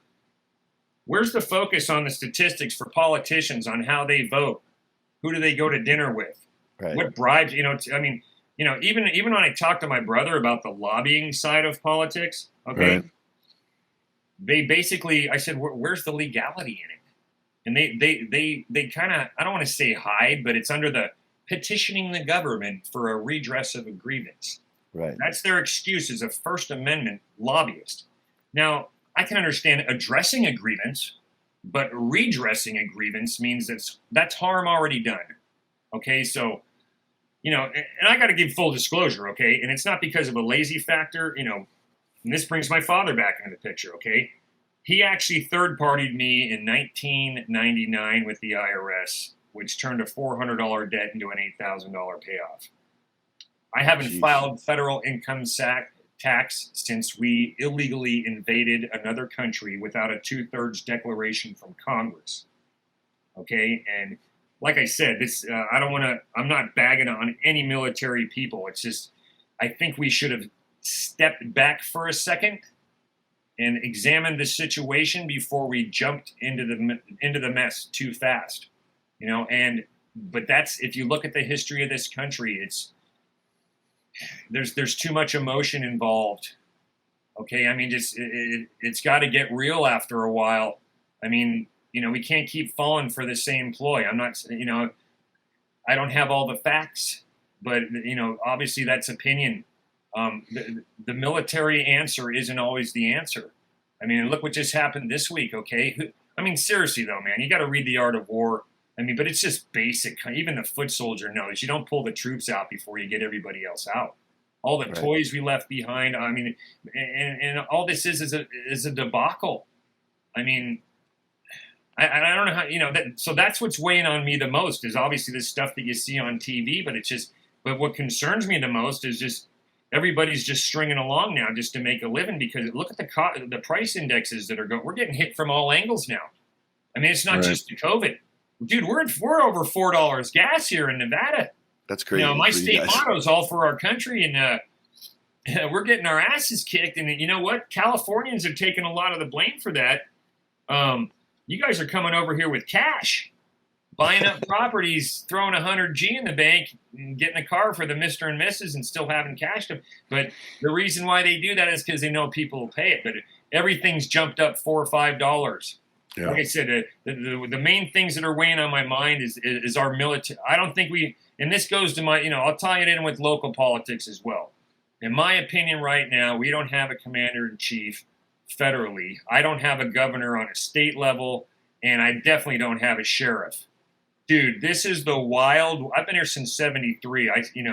We're probably over 3 million people in the Vegas Valley alone. We don't have a sheriff or whatever he's doing. We don't have a district attorney. I mean, man, we got, and I know you guys got your problems. What is it? What do you mean he's turtling up? They're just hiding out? They're just. Well, obviously the strip corridor is protected, but it's the typical story of any American city for the last 100 years is, the one way that they give the developers an excuse to build more houses. And like I said before, we're down to 35% in Lake Mead. We used to have 550 miles of shoreline. Right. For Christ's sake, we had for heaven's sake, we had my mother took my brother and I there to watch Boulder Dam. I mean, real Nevada is called Boulder Dam, but it's Hoover Dam. Overflow in the early 80s. It's only done that twice. Listen, man, we're in trouble. We're in trouble out here. They're already talking about rationing water, but as far as the sheriff, we got drag racing going on. We got a lot of vagrancy. Straight from one of the commissioner's mouths, who was at the house here a few months ago, invited him over. He actually got on the phone, gave my brother a call. These are all, they're all political buddies, but it's just they're openly admitting that they're not even enforcing like 80% of the code. I mean, obviously, if you get stuck in a subdivision where you have a homeowners association, and if you read the homeowners association laws in Nevada, it's tyrannical. Right. Yeah, I mean, you chop the wrong limb off a tree in there, you get a letter and a fine. But what they're doing, I think we have 20 code officers for 8,000 square miles and 15 animal control officers. But it's just the vagrancy, the litter. I'll tell you what, I think somebody with the proper credentials could get elected out here at sheriff's office just on the traffic issue alone. Okay, I'm sure you guys see it too. Running red lights, speeding.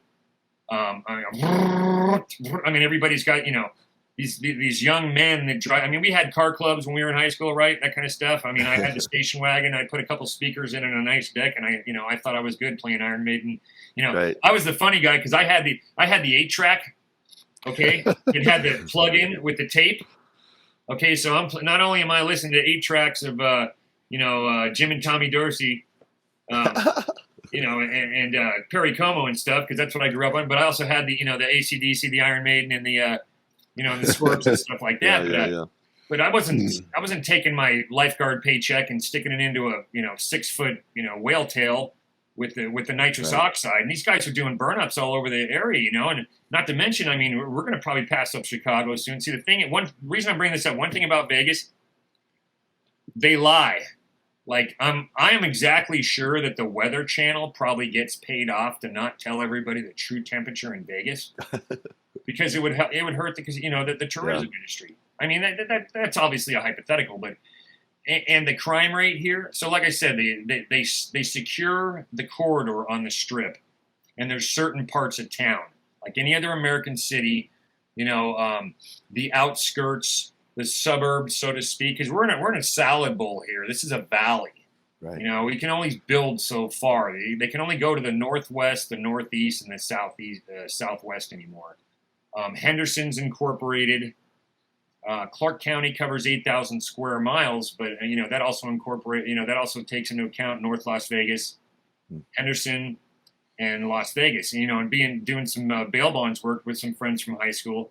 You're talking about 4 or 5 different jails, including Boulder City. Right. And contrary to popular belief, I got to throw this in: prostitution is illegal in Clark County, always has been. Okay, except for back in the teens era, and then you got into the 30s when they were building the dam, so they had to have, obviously downtown. Right. But, Nye County's 45 minutes away. That's where all the brothels are at. But one of the biggest problems we got out here right now is, and people aren't willing to admit it, we got a monster human trafficking cartel, meth. Dude, even with all the dispensaries open up, we got a major trafficking problem out here. And it's like, oh, we'll just sugarcoat it, keep it under. And here's what kills me the most. And this goes back to the whole government politician thing, okay? My next door neighbor I know I'm squirreling here, but a quick story. I got 4 orange cones sitting outside of the house right now for probably a 5x8 section of concrete, because it had a 2mm 8-inch crack in it. Okay, they replaced a piece of concrete just because it had a 2mm wide 8-inch crack. I got pictures and everything. And then meanwhile, I mean, why? It's one of those, because it's a kickback scheme. I call it skim, scam, scum. That's what they do now. Okay. Can we go back to the soldier thing just real quick? Because my son's a soldier, or he was a soldier, and he talked about that. He talked about the fact that they got 10 weeks of training to go to war, and then they sent him home 72 hours when they got back. Like there was no ability. Sorry, I'm glad you kept me in check. Here's the thing. No. It's near to my heart. You go to war, you go to Afghanistan, you go to these places, and you come back, and they're like, "Wow, aren't you glad to be home? We'll see you later. 72 hours, turn in your stuff. Hey, have a good one, man. Look for that VA loan, buddy. If you have any problems, go to the hospital. You're good." No, that's what I was telling you guys before. You got to keep me in check, okay? No, and our homeless problem in Orange County, there were some crazy stats. 52% veteran homeless. Are you Listen, kidding me? That's fucking incredible. For the kind of money that this country brings in, okay, Federal Reserve Act in 1913, for the kind of money we bring in, we've been taken for. If you do your service, okay, now the ability to wage war is sacred. That's why, see, you've never seen, my dad even told me, he says, you don't want to make a living, huh? I won't pay your taxes. I said, Dad, if George Bush would show me a 2/3 declaration of Congress right now at 30-some years old, I'll fucking join and I'll go. Right. If any one of these cowards jumps in the front tank, I'll follow him into the gates of hell. Right. Okay? The ability to wage war is sacred. Okay? And I would never send anybody over if I wasn't going myself. Yeah. That's one of the main reasons I told my father, as long as this is going on, okay, I can't support it financially. All right? I know when they took the vote or whatever let's go to war. There was only 2 congressmen that had a child in the military. Some crazy thing. Out of the 400 congressmen, only 2 of them had a kid in the military. No, everyone's voting for everybody else's kid. Well, see, that's Tommy. That's one of the problems in a volunteer military. Okay, you got to figure I think the last we had a declaration in World War I, declaration in World War II, but Korea, Vietnam, Gulf War. These are authorizations of the military use of force. I don't know how these lawyers come up with this stuff.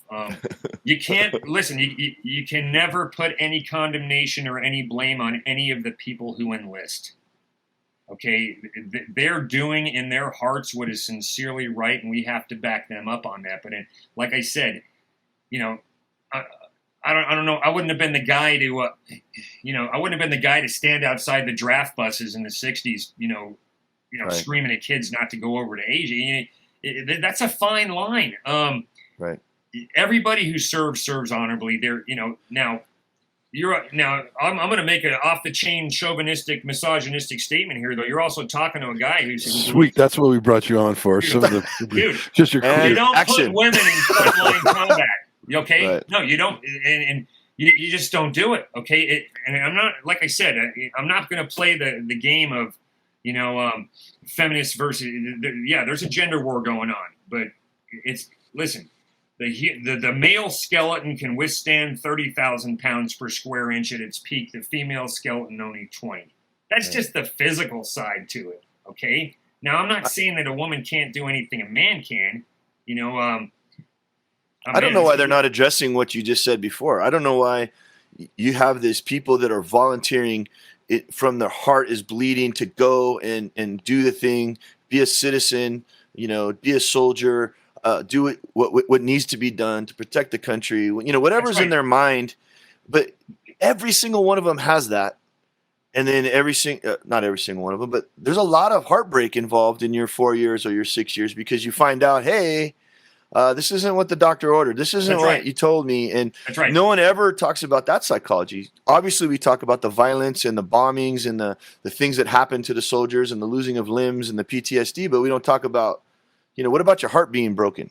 What about the fact that this isn't, it really is to me, that kind of commitment. It's, a scorned lover. If you ask, if you really want to know, my son has a USA tattoo on his leg, he's all in and he goes in the military for 6 years and he's like, I don't know. He doesn't even use his freaking military card to get into the movies for $4 off or whatever. I'm like, he really, I'm not saying he hates it or anything, but it just wasn't what I thought it, wasn't what I thought it was, Well, like I said, it's hard for me to speak. I try to be empathetic all the time and but I've never been in there, but it's like, okay, you don't and I don't have children, but anybody that's got children out there, okay, you don't raise your kids, in peacetime and beat up on them every day to prepare them for the bully at school.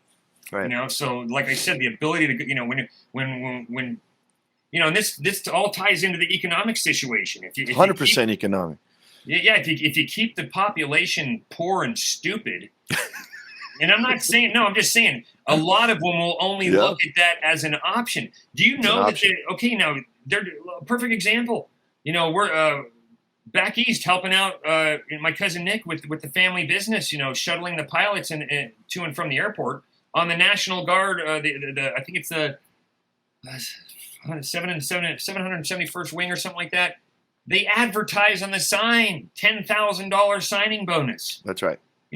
listen, this goes to my whole thing about filing and not, I don't have the responsibility, but if the money's got a grip on you, it was always, okay, hey, you meet a nice woman in this country, or meet a nice girl, or if you're a girl, meet a man, start a family. If you want to get married early enough to have a career, you can do it together. But generally speaking, for young men, in the West, in modern times, is, establish yourself so you can support a family. But if you're looking out into the future and you're like, geez, I don't want to pay $60,000 a year to go to college. I can go into the military. I can learn these skills. Even after I was, distraught about not being a pilot, a few years later, a friend went in to the Navy, and he sent me down to I took the ASVAB, scored a 98 for the Navy, and they were like, dude, we can put you in a 6-year program, nuclear, mechanical, and electronic. 6 years, you'll be, and I'm thinking, bam. So that was in my brain, and I didn't have any consideration of, okay, well, what if we go to war? I didn't think about that. But the catch was, it was on a submarine. For a 6'3" guy. I'm thinking, but looking back now, I'm thinking, and this is the wrong idea. I could have had my own boat. Well, the military isn't designed for that. It's a last resort institution. We need to remove the career aspect of it, okay? Right. Because we wouldn't want to send anybody else's children off to anywhere where we wouldn't go. So I've always been trying to grip myself on how these politicians do that. And like we were talking, how do they fund it? You got to look at the, $700 and some billion. And if you read the appropriations on these things, this all ties into, like I said, weaponry, remote killing. I got a friend who's, he was a drone pilot. The guy, we're trying to keep the guy occupied and alive because half of his unit's already dead from PTSD. Yeah. All this, Those guys are taking a beating, those drone guys. No, and like I said, that's why I brought that up first is if you go any time in the military and you do your 4 years honorably, forget about the dollar VA loan to put down on a house. You got to walk in and just be, hey, man, here's my dog tags. Grab a Slurpee, walk out the door. That's the way I see it. If people who serve, give them whatever they want. And it's sad that we have these people on the street and, we don't have money for them, but we got money to kick a bribe to a private concrete company so they can do a fucking $10,000 concrete job in my front yard that I could have done myself from Home Depot for $400, And that's how they see it. So I think that's where the problem is actually at the local level, not the federal level. The feds are going to get into trouble either way. What I'm getting, but there's treason going on at the local level. That's where we can change it. It's not the federal level. The feds are embedded. Sooner or later, they will come out. What's the answer, Sal? I mean, is it are we killing ourselves with not having term limits? Is there a realistic way? Like I understand all the rhetoric and the feelings on both sides, and I even hear politicians talking sometimes, and I go, yeah, I get some of that, but what's the answer for the common man? Where do we fight? Where do we dig our heels in and fight? Well, like I said, this goes back to what I was saying: distraction. Okay. Look at some of the shows that are on TV right now. The little devices we have in our hands. It's just instant gratification. Right now, we're being assaulted on our most Freudian desires. Okay, nice. We're being titillated to the point of. Now, I will tell you this: one thing that has to stop, and Chuck and Tommy, I'm a firm believer in capital punishment. It's that one episode I watched of David Carradine, Kung Fu Theater, where he was like, Master, I thought you always said we should never take another life. And he was like, oh, no, Grasshopper, there is some evil that's beyond redemption. Dude, we need to fucking wipe out these cartels. I mean, I'll say it. We got to wipe out, dude. When Trump offered Obrador, assistance, I'll send special forces into Mexico. We'll take them all out. And they're like, nah. Dude, you're talking about the biggest narco state to our southern border. They're killing us, okay? The Chinese fentanyl thing, killing us. I mean, if we have the technology, I'm not disrespecting playing the with $6 million man card, but we have the technology right now. Okay, you can scan every truck and every shipping container that comes into this country. Right. Even if you put it on, you know what you do? You put it on the shipping companies themselves. Right. You won't have this fentanyl deal. Listen, man, I lost a friend to fentanyl, but remember those time release patches? Yep. He was chewing on them. Okay, chewing on them. Dangerous drug. Meth is the devil, dude. Shoot, you get caught with a meth lab, pull a little Filipino Duterte on him. I mean, see, the problem is here is that the laws being, I think the solution is we need a George S. Patton.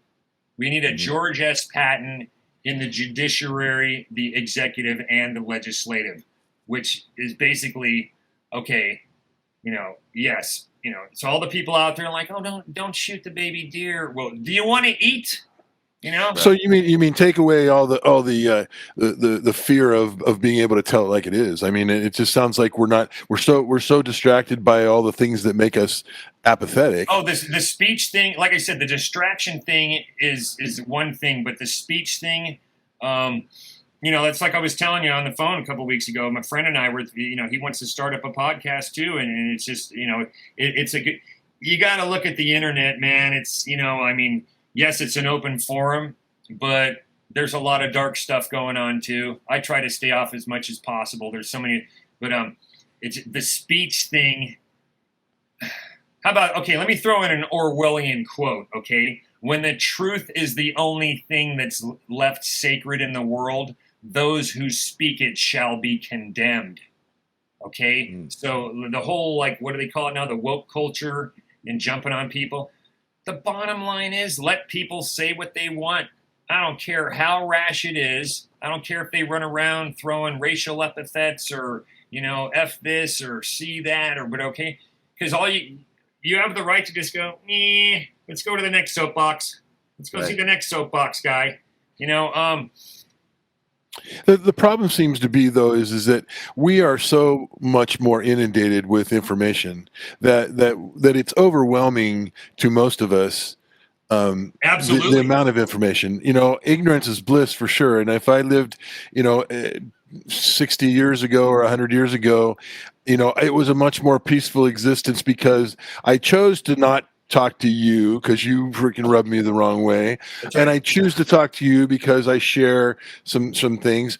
And then I have my tit for tat and stuff that with the people that I like to, argue different sides, but we still have a general choice. Now we don't seem to have much of a choice because putting down the phone, turning off the TV, turning off the computer, those are things that, that I have to do in order not to get caught up in the emotional stress of it all. And one more point before I let you go forward is I operate at this point under a assumption that we are seeing the fall of the Roman Empire in the United States, and we have become so spoiled and so accustomed to all the things that we have that we've become intolerant and less and unempathetic toward the plight of our fellow man, and we can isolate ourselves, and that's going to create the fall of the Roman Empire, as far as I'm concerned. Is that the only place we have to go to come back around and start over again and rebuild, or is there another answer in there somewhere? You brought up a good point. Okay, a lot of it has to do with that economical suppression and educational suppression. Okay, I got to throw a plug in here. If you want to read a great book, this one opened my eyes. David Talbot, The Devil's Chessboard. Okay, Alan Dulles, The CIA and the Rise of America's Secret Government. Okay. And I talked to you about this before too, okay? The couple of friends that just did the documentary on Jay Sebring, Cutting to the Truth, and Tom O'Neill's book Chaos about the Manson murders. Right. He was on Joe Rogan's podcast. You start to see all the dirty shit that we've been funding. Oh yeah, it's self-destruction. It is. Now, they don't even teach cursive, from what I understand anymore, right? It's the dumbing down of and I can understand in a town like Vegas where they need to have, low-level employees. But It is becoming we've been a decadent society. And here's another thing. This is one thing that gets me the worst, and not a lot of people like to bring it up, but it's in the mainstream right now, is the new Texas abortion law. You know, you got to figure 1973 Roe v. Wade was jammed down everybody's throat. It didn't start off as an abortion issue. It was basically the privacy between a doctor and his patient. Okay, but you're talking about 50 million Americans that would have been the sons and grandsons of World War II veterans who still had the American dream at heart. You know, it's about displacing culture. And what's the argument they use now, huh? 6 weeks abortion law, even before some girls know they're pregnant. Okay, let's play Jeff Foxworthy for a second. If you might have had sex in the last few weeks, you might be pregnant. If you jumped in bed with a man, you might be pregnant. So don't give me that fucking argument, you know, yeah, even before, you know, but that's the whole, that's what, displacing American culture. Like I said, okay, I educated myself on certain things. We all did. We were fortunate enough to get great educations, but how many people, this is one of the things that rubs me too, and Tommy, maybe you'll ask your son about this, okay, is the watering down of the American flag, okay? If you look up United States flag code, okay, 3 specific reasons the flag should not be portrayed for is bedding, clothing, and drapery. Is because after the Civil War, there was such a push for the federal movement. Hey, we're the Union now. People had flag. I mean, you're not supposed to have it for bedding because, you know, that's where you sleep.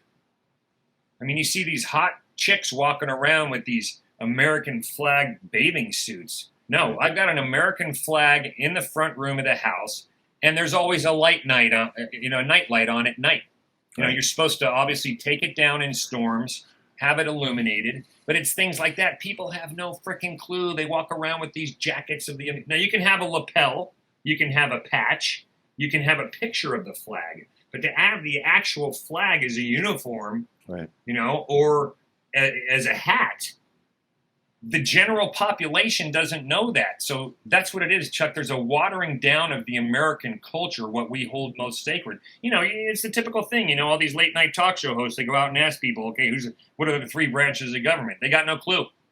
You know, I mean, right. If they want to teach the critical race theory, fine. But, you know, like I was fortunate enough to have nuns that taught us Nevada history before American history. Well, you know, so that's what I think it is focusing back on local community politics and you know, just education is what's going to pretty much save us. But we got to get rid of the drugs. You got to weed out the corrupt politicians, and that's the thing. Okay, that's why that's in my opinion, that's why they've been outlawing the death penalty all over the country in these states. It's because they know sooner or later these bastards are going to get caught.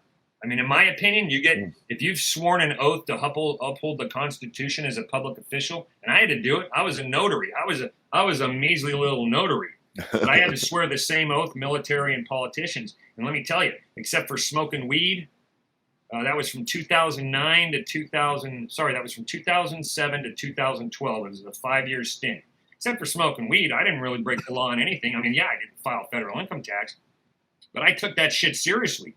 You know, people would come to me and be like, "Hey, man, my friends just moved here from Alabama, but you know, we can't get their kid into the school. So, do you mind signing, notarizing this document saying they've been here for 3 months?" And I would just be like, "Well, did you guys find out how long do you have to live in that certain neighborhood to go to that school?" You'd be like, "A year." I said, "Then I ain't doing it." And he'd be like, "Why? It's just a signature." Yeah, it's a fucking $10,000 fine and up to 5 years in prison for wow. You see. A lot of the legal documents that happen in this country are from notaries that are breaking the law.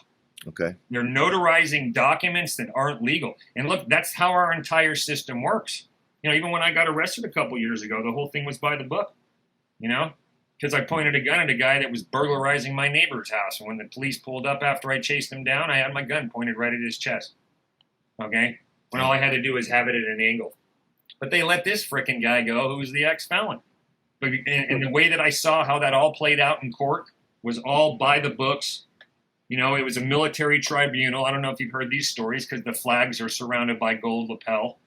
Okay, so we're actually not going in front of judges, we're going in front of magistrates. But that's the thing, what I was talking about the sheriff before, it's the breakdown in the local communities which aren't allowing the next generation to be raised properly. And there's only a couple generations left where they just won't get it. I mean, I do think, perfect example too, how many people are moving to California? You know, it's the prices, just not many. Yeah, it's labeled a blue state. Everybody. No, for God's sakes, people are moving to Texas. How bad has it got to be in California to have that happen? You know, people from Illinois. I'm winking for people that can't see me. You know, it's ugly. It's ugly at this point, and it's, I think everybody, you know, is trying to turn the people that I respect the most are trying to turn to something like you talked about, you know, local politics where I can make a ground level, you know, impact on things, you know, and that seems to be the only way that you have any kind of impact on anything. You got to focus on your neighborhood. Yes, exactly. Yeah. I think the one thing that can save us, and I've always said it, don't mess with your local police. Support your local police. But see, here's what's been going on in Vegas, and this will tie into it. I don't have any police officers living in my neighborhood. Oh, yeah. The ones that patrol here live 12 miles, 15 miles away. So when they roll up on a scene that we got going on at night or something, you know, it's not like the old, you can ask your father this, Chuck, even though, you know, he worked in downtown LA, you know, bigger population, but I would love for a police officer to roll up to me and, Sal, what happened here? Take my word for it. Right, he knows I ain't going to bullshit. I'm going to tell him exactly what happened. But these guys, we're putting them in danger more than anybody because they're rolling up into neighborhoods where they don't know anybody. So they have to assume, logically, that everybody's lying and everybody's out for their own end. That's where I think it starts, because that's where they sow the seeds of mistrust and authority. You know, a perfect example, man. This happened to me a couple years ago. I'm in the store, police officers behind me. You know, he was grabbing like a soda. And there was a lady who couldn't control her grandkid. And she goes, if you're not good, I'm going to have the policeman take you away. Oh, Jesus. And I said, what the fuck are you doing, lady? Bad guy. You're training that kid that the officer's a bad guy. Right. You know, just because she couldn't control her own kid. But see, that's the uneducated, stupid thinking. Right. He had to threaten the kid that the policeman was going to take you away if you don't behave. And it's the little things like that that bug me. You know, where if you have officers... I'd love nothing more. I got 13 houses on this cul-de-sac. I've been here since 1973. Now we're down to 10 owned and 3 owned by LLCs. Okay, they're going to be rental properties. Right. So you can go online right now and bring up Ayoub Family Trust. But when you bring up an LLC, so that's another thing. We're being divided. Not are we just being divided from a federal to state level, we're being divided in our neighborhoods now. You know, I mean, and that's where we're getting killed, I think, is the local politicians. And like I said, you'll learn this in the if you read The Devil's Chessboard. And you read a couple of the mobster books, too. I think the turning point was, in this country, now obviously Alan Dulles, and this ties into the military, okay? Federal Reserve hits in 1913. We didn't get into World War I. This also ties into the flu. You know, the reason they called it the Spanish flu, you know, Woodrow Wilson, the whole World War I entry. We all know now that started in a pig farm somewhere outside of Kansas or something, and it was transmitted from the States over to Europe. Okay, but the reason why they called it the Spanish flu, because Spain was still a republic. They were the only newspapers that were reporting on it at the time. So that's how it got called the Spanish flu.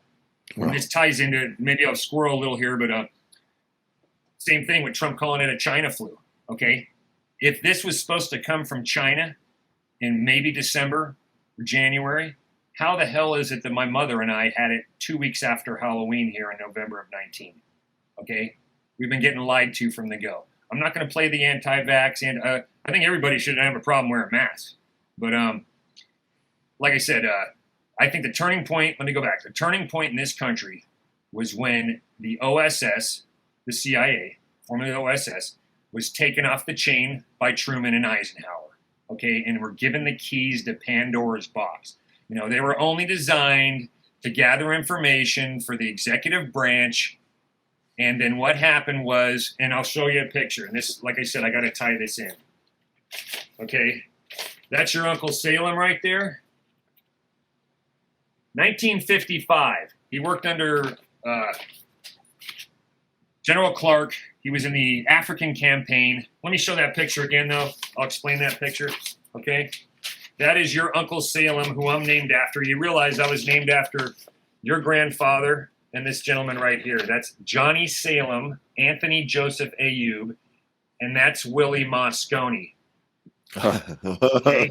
Now, you know how your cousin Joey put our name in the 2012 Guinness Book of World Records for the longest indoor paper airplane throw? I do know that, yeah.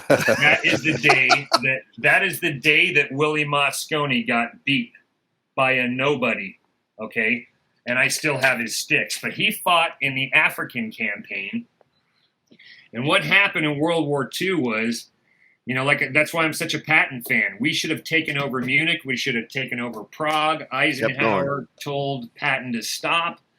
But what I'm getting at is the reason that the shit turned bad was because in order for us to invade Sicily, they had to spring Lucky Luciano out of prison. Okay? So that was the time when the mafia jumped in bed. Actually, I should say the United States intelligence and military jumped in bed with the mafia. And they let Lucky Luciano, who was supposed to die in prison, they let him out. And he used his ties in the Sicilian homeland to help America invade Sicily. And ever since then, they taught us how to do the skim. And you're talking about everything from assassination programs, but just how to skim the public treasury. And that's what's been going on. See, like I said, it has a lot to do with the economy. I don't want anything handed to me. I haven't taken one penny. Obviously, I turned everything over to my brother years ago. I don't want any handouts, don't want any unemployment. I did Medicaid for a while. That's only because I got sick from the county policies. But the problem is by doling out small amounts of money to these people, they're only hurting us, and we're hurting ourselves. The way out, I think, has to do. I can't really make this blanket statement, but if you vote for Democrat, you vote for Republican, or you file federal income tax, if you know what's going on, you're committing open treason. So you can't really blame anybody for but I think it has a lot to do with the truth and information. And like you said, Chuck, okay, that's the best way they cover themselves up. Not just give you one angle, two angles. We'll give them 1,000 angles so that their brain gets so scrambled, right. Nobody knows what to believe. And all you got to do is watch CNN or NBC and then flip over to Fox. I'll tell you one thing. Watch a lot of the late night stories. The coverage is different at 1 a.m. as it is in prime time. So, the information and the distractions. Like I said, we can go into specifics. Well, let's do two things. Okay. I want to hear your comments on COVID. Okay. Let's go there because we're getting long, and I got a couple other. I want to make sure that for the boys and girls out there who are listening closely, get involved in your politics on a local level. If you want to complain, shut your mouth. If you're not on the local level doing something, I want to make that clear. Yes. And I want to hear your thoughts on COVID real quick before we wrap up. Okay. COVID. I talked to Jimmy the other night. He's Jimmy Ayub. He's down in Sydney, Australia. He's a professor down there. I talk to him every few weeks. Okay, right now they have on their CDC equivalent website, they've got 100,000 complaints about the vaccine. Okay, and they've got 470 some deaths. They actually have more COVID. They have more vaccine deaths than they do COVID. They're on a huge blowback down there. Full lockdown. The only way you can go to the store is if you have a grocery list, or you might be able to go see your elderly parents. You will get pulled over. You will be issued a ticket if you don't have a grocery list. If you're a contractor in construction, you're only allowed to work in the same township that the building is in. They're trying to keep that's one of the big things, too, going back to what we were saying before, is restriction of travel. And it's a $50,000 fine if somebody you subcontract doesn't have the proof of vaccination. That being said, like I said before, hard to say who had it first, but definitely my mother was sick before I was. She was going to bingo every day. Her and Dad, being they had no grandchildren, that's one of my biggest sins in life. Not carrying. No, the AU name would be carried on, but real quick piece of advice to everybody out there: you have as many. The best way to beat the sons of bitches is to have as many raise good children, and have as many as you can afford. Now that is hard to do in this day and age, but Mom torpedoed me for sure. She came home. I don't know if Halloween was the super spreader in 2019 or if it was just she might have got it from bingo, because there were a lot of old stogies, whatever. But I'd never been that sick in my life. We had all the symptoms. She lost her taste and smell for close to over a year. I was basically sitting on the couch for 5 days. I was sick for about 12 days, but I sat on the couch for 4 nights like, oh God, oh God. Okay. I mean, I was smoking weed. I was dropping vitamin C. I was taking, chicken noodle soup. Zinc is the key. But I will tell you this. Jimmy told me the other night, they just did a study out of Melbourne. The whole thing about ivermectin, he said it's been proven to work down there and it's helping people. One thing I did do was watch a podcast a few months ago about all the patents that have been filed on the COVID vaccine since 1999. I got pissed off when Trump started saying a few things, and this isn't on Trump because it hit him like a brick wall, but Fauci was just standing there like, while Trump's saying, oh yeah, we can do this, we can do that. And Fauci's like, if this guy was legit, if he was legit, he would have looked over and said, dude, shut the F up. You have no experience in this. What he just said was wrong. He never said a word. That just kind of gets my seed going. I think it's a social experiment in a sense of, yes, it's real. But as far as it's not novel, it's not from nature. I firmly believe it definitely came from a lab, and I definitely believe it came from here. Who do we all? I mean, come on, we just pulled out of Afghanistan too. Who's the next? We better not be thinking about going up against, a 1,000,000-man AK-47 army, and if they've got 3 million more with AKs under their belts, you're talking. I mean, we're on the verge of nuclear proliferation here. You cannot. Where do we get off telling China or the Soviet Russia 9 time zones, economic sanctions, and what to do? So that's the thing. I'm curious to see who the next scapegoat is. But the COVID thing, yes, it's killing people. I've lost friends. I've had friends, parents who've been lost. I had 2 friends that were in the hospital last year, deathly sick, thought they were going to die. One friend believes that the remdesivir saved his life. He said he had abdominal pains for a couple days, but he was, albeit he was, 5'8", 300 pounds, Right. previous conditions, but he was in the hospital for 9 days. I'm not saying it's fake, obviously, but just the way that it's being handled. One of my fears is that the cherry on top hasn't even got out yet. I mean, if you want to try and play the evil genius card, what would I do if I was running the show? What I would do is I would release a virus in another 6 to 8 months when we all think we're in the clear. And like I said, not getting bashed by the sports fanatics again, but a lot of shit happens when football season starts because we're all distracted.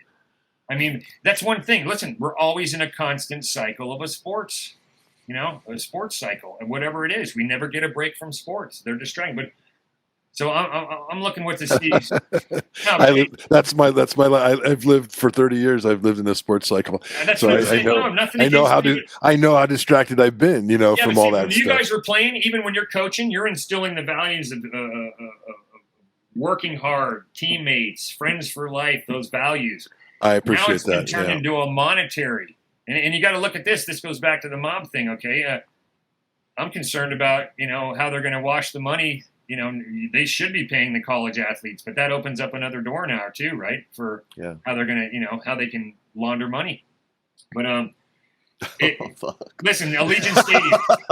Listen, awesome. Allegiant Stadium. You can't go to watch a Raiders game now, or they just had the GNR concert a couple of weeks last weekend.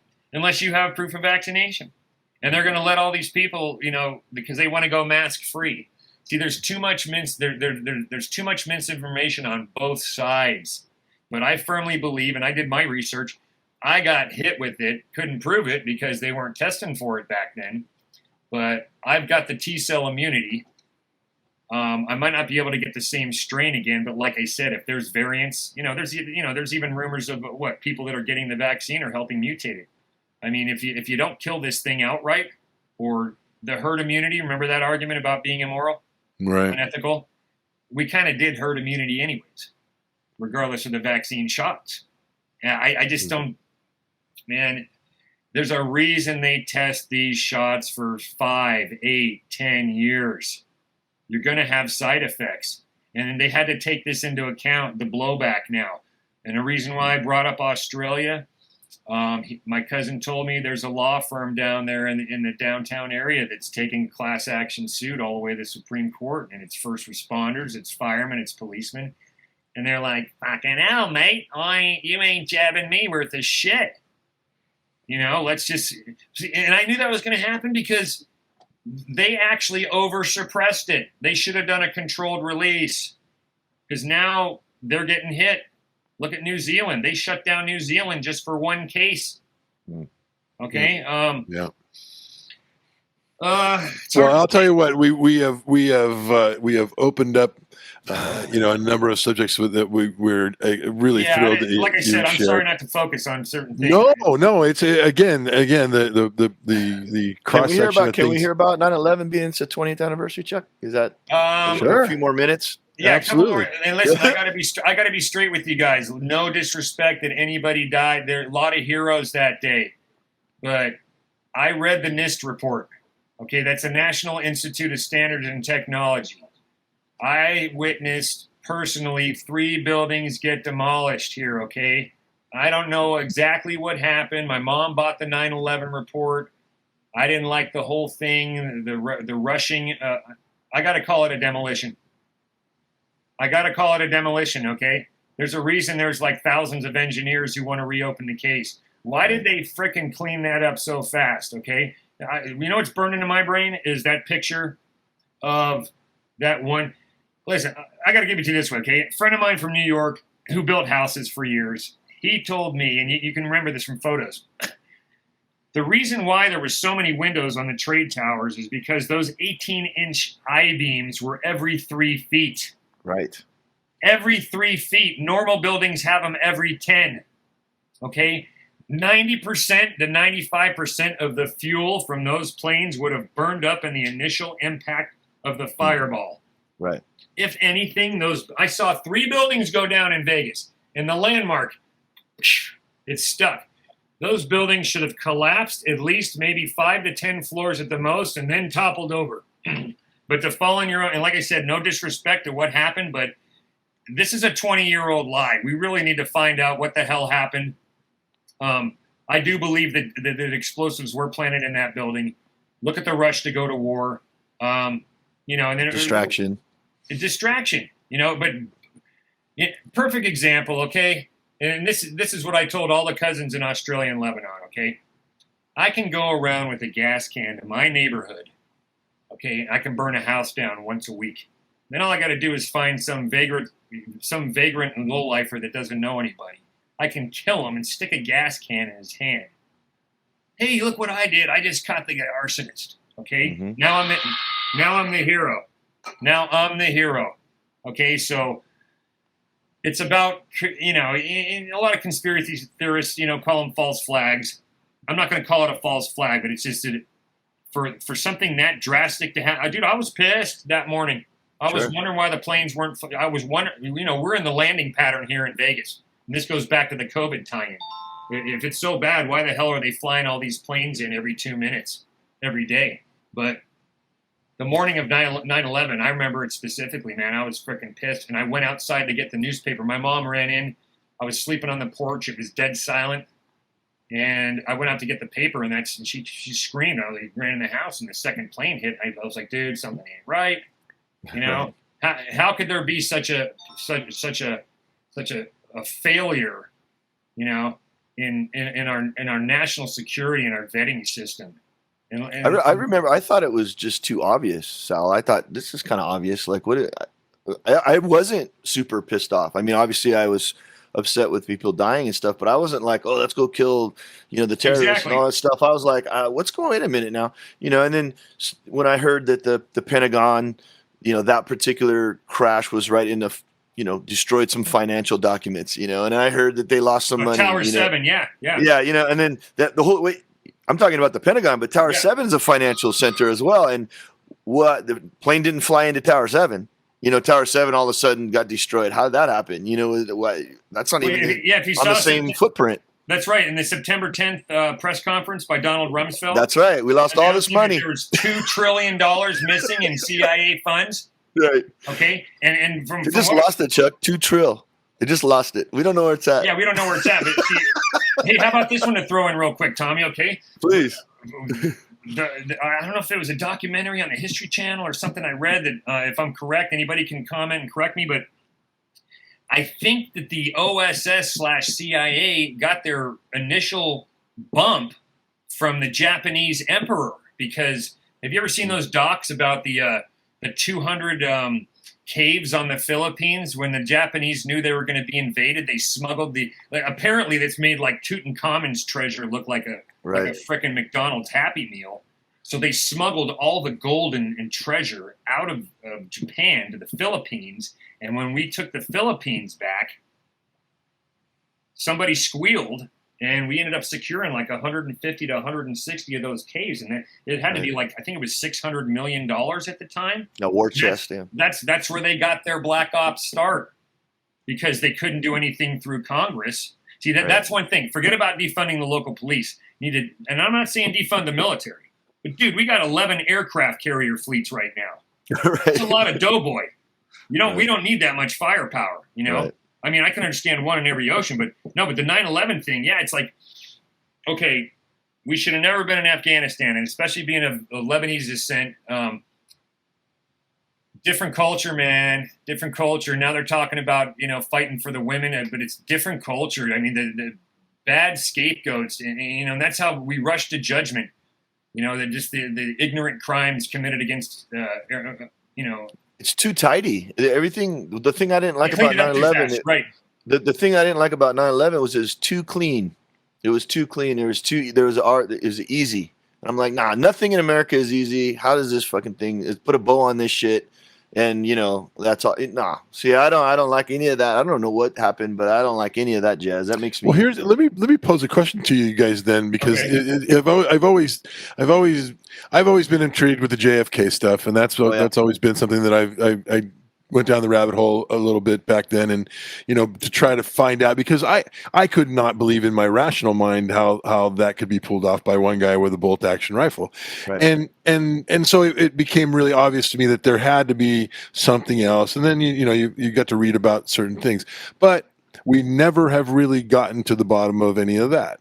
Right. Now this, which again, I'm sure there are some really well thought out, well presented theories on how this all went down. How does the government and the powers that be keep us from finding out the truth? Because it seems like that there's so much information available, that there are so many people that could have been involved in some level that would have finally spoke, because nobody holds their water. You're right. One thing I've never been able to consider is, regardless of how much money somebody gives you, even some of the most, the biggest pieces of shit out there, I'm sure still have a gray area. They're like, no, there ain't no freaking way I'm going to do that. Right. I mean, the whole accusations of pedophilia and just whatever, just treason. Treason. See, that's the thing. Treason in and of itself, they're watering that down. But flooding everybody with too much information and distraction. Like I said, I love Chuck, watching. you didn't get all your information from the Warren Commission? That didn't answer all your questions? Oh my that God. whole document, it was well written, bro. How did you not? The magic bullet, bro. Come on. Maybe this will be for another podcast, but that's exactly what I wanted to talk to you guys about sometime, was my interpretation of Revelations, and the fact that the seven-headed dragon with 10 horns. The 7 heads are the kings of no kingdom. This is the original Supreme Court, and the 10 horns are the 10 blasphemies. So what I'm getting at is people even though we've forgotten our American roots, we still tend to believe those people in positions of authority. Just because the Supreme Court rules on something, we take it as gospel, but it doesn't mean they're right. You know, and then when you had Earl Warren, the Warren Commission, come on, he's in it. Come on, they're you know, Arlen Specter was on that committee. And here, let me bring this up. There's Gerald Ford. What about Joe Biden being the head of the Waco Commission? There you go. There you go. If you pay attention to what happened, I mean, dude, you know what? They painted David Koresh as this fanatic, child raping, you know, bigamist who believed in the end of the world. And dude, Janet Reno and Bill Clinton's people put American troops, federal troops in Texan soil. That was fucking treason, man. Right. Okay, they could have handled that differently, all because these guys had you know, they did the same thing to Randy Weaver and Ruby Ridge. Okay, same thing. Ladies and gentlemen, stay tuned for part two of, we're gonna have to get into it. Yeah, of Uncle Sal. I really want to get into this. This is good. It is good, and I I think keep a cap on it, man. You no, keep a cap on it, but like I said, hey Chuck, just real quick, that's what I was trying to tell Matthew the other night. I wasn't being paranoid or like anxious. I was just like, dude, I don't know. They got to keep me in check, and if they can keep reminding me to stay on subject, you know. Let me, I got to show you. We like it just that way. I just got to show you. This is your grandmother. This is your great grandmother. Okay. Okay. That's your great grandmother, and that's going to be probably around 19. That's probably around during the war. I'm trying to find a picture with your mother, but let's see. Look at that. That's like a driver's license ID card. Huh. Wow. How cool. Of my grandfather, your great grandfather. These are just, you know, and like I said, I've got some of the pictures. I'd love to pull out some stuff when. Yeah. We were. I think, you know, I gave a picture. We can do a whole show about that. Yeah, that'd be cool. I can talk more about the family tree, but if you guys really want to get into some deep political shit or what's going on, like I said, I think the conspiracy stuff's pretty juicy, man. You know, the gender war things listen, I just got to say this. The gender war thing is going to hurt us more than anything. Because like I said, it's bad. And one of the two things I think that are most sacred in this country, not to drag it on, are the ability to wage war. And there's 3 ways to conquer a country, okay? You can either do it by conventional means, arms, whatever, the economy, or you get inside their women's heads. Ooh. You know, if you destroy the women, it's just like Prima Nocte from Braveheart. We'll fucking breed them out. Right. You know, and that's what they're basically doing. The best way to kill your enemy is to prevent them from being born. Right.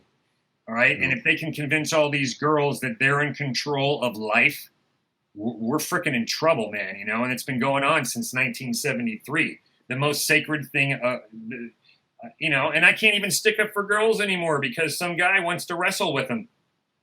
So I go to stick up for girls, but the whole trans thing coming into the picture now. So pick a side. You know, we're going to have to start picking sides, and that's what we don't really want to do. We've got to stay together, but they're forcing us to pick sides, you know? Can we talk for just a couple minutes before we go about pinball? Oh, dude, I love it. And let me throw this in. Like I said, I got to plug my buddies. I got to plug this in. Chad Lane and Anthony DiMaria.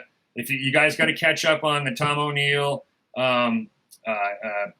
Joe Rogan podcast, but get the Cutting to the Truth documentary. It's the good side of the Manson, you know, August 9th, August 10th, 1969. But okay, pinball. We've got our first, let's see, I played the circuit for the last 10 years, took a few years off. I also got to plug Project Pinball and Daniel Spolar. He's putting children's hospitals pinball machines all over the country. So that's Project Pinball. If you like it in your local area, put in a bid, make a donation. But we're throwing our first tournament in Vegas here at a new venue called Diversion Amusements. We've only got about 40 machines. I will be in Riverside. Here's the kicker, guys. If you want me to come down live, I'll be in Riverside. in studio. 17th, 18th, and 19th. There's actually a pinball tournament capped at 100 players. You know, I'm a West Coaster, man. I even support the Cali guys. Maybe 100 of some of the best players on the West Coast at the Lab, downtown Riverside, 17th, 18th, and 19th. So what are you saying? I don't know anything about this. You're a professional pinball player or a competitive pinball player? I haven't played in a few years, but yeah, I'm traditional, yeah. I'm not ranked anymore. We have what's called the International Flipper Pinball Association. So you can go on an IFPA or go on to Pinside. You can type, if you play in any sanctioned tournament, you are automatically entered into a worldwide global ranking. What is You the know, skill set that you have to be a pinball player? Dude, I don't. just- How you do gotta you wa- how do you get the edge? it's like anything else, practice. You know, I mean, okay, perfect example. I mean, when your son was before he got in the military and he was playing like Nintendo or PlayStation, Right. you Call of ever have Duty. any like Call of Duty shit? Yeah. Dude, my 9-year-old nephew, man, Uncle Sal, I just freaking killed 20. He's on veteran level on the internet, and he's wasting people. And I pick it up, and I'm like, dude, this ain't in television. It's the same thing, but we're actually getting recognition now because it's becoming a physical sport. You know, I can take any one of you guys down to, you know, you got to look at Pac-Man's in Pasadena years ago. One of the good buddies I hang out with, Daniel Carranza, he's got world champion scores on video games, but he was playing pinballs all over Southern California. The tournament that's down there in 2 weeks is run by Jim Belzito. He runs, I'm pretty sure it's Jimmy, yeah. He runs It Never Drains in Southern California, in disc. Obviously, COVID threw us into a tailspin. Right. But there's a whole, listen, Keith Elwin's from Southern Cali. I know he's been back in Chicago for a few years. My friend, former world champion from the Bay Area, Andre Massenkoff. You got Carl D'Angelo. You got, Johnny Medico. Forgive me if I'm forgetting these great people. Listen, if we can throw a hot dog eating contest on 4th of July in the richest country of the world where people are starving and fucking ESPN can cover it, then, dude, I can take you to any pinball arcade and the next day you're going to be like, oh, my God, man, my shoulders, I'm so sore. Yeah. So we're going to try and get some recognition. Yeah, but there's a whole professional circuit. It takes a lot of skill, a lot of strategy. It's not under the stigma anymore of, you know, hey, that's awesome. Let's go to the arcade and hang out with the stoners and play video games and pinball machines, you know, because, you know, but COVID did throw it into a tailspin, but it's going to come. Listen, man, even if you're buying pinball machines as an investment now, they're $7,000 to $10,000. Some of them are selling for 20. You know, but we're gonna try and Twitch, Chuck, like you're saying, we're gonna try and Twitch feed ours. But you can go, like I said, go on to IFPA or Pinside. What's the Holy Grail machine?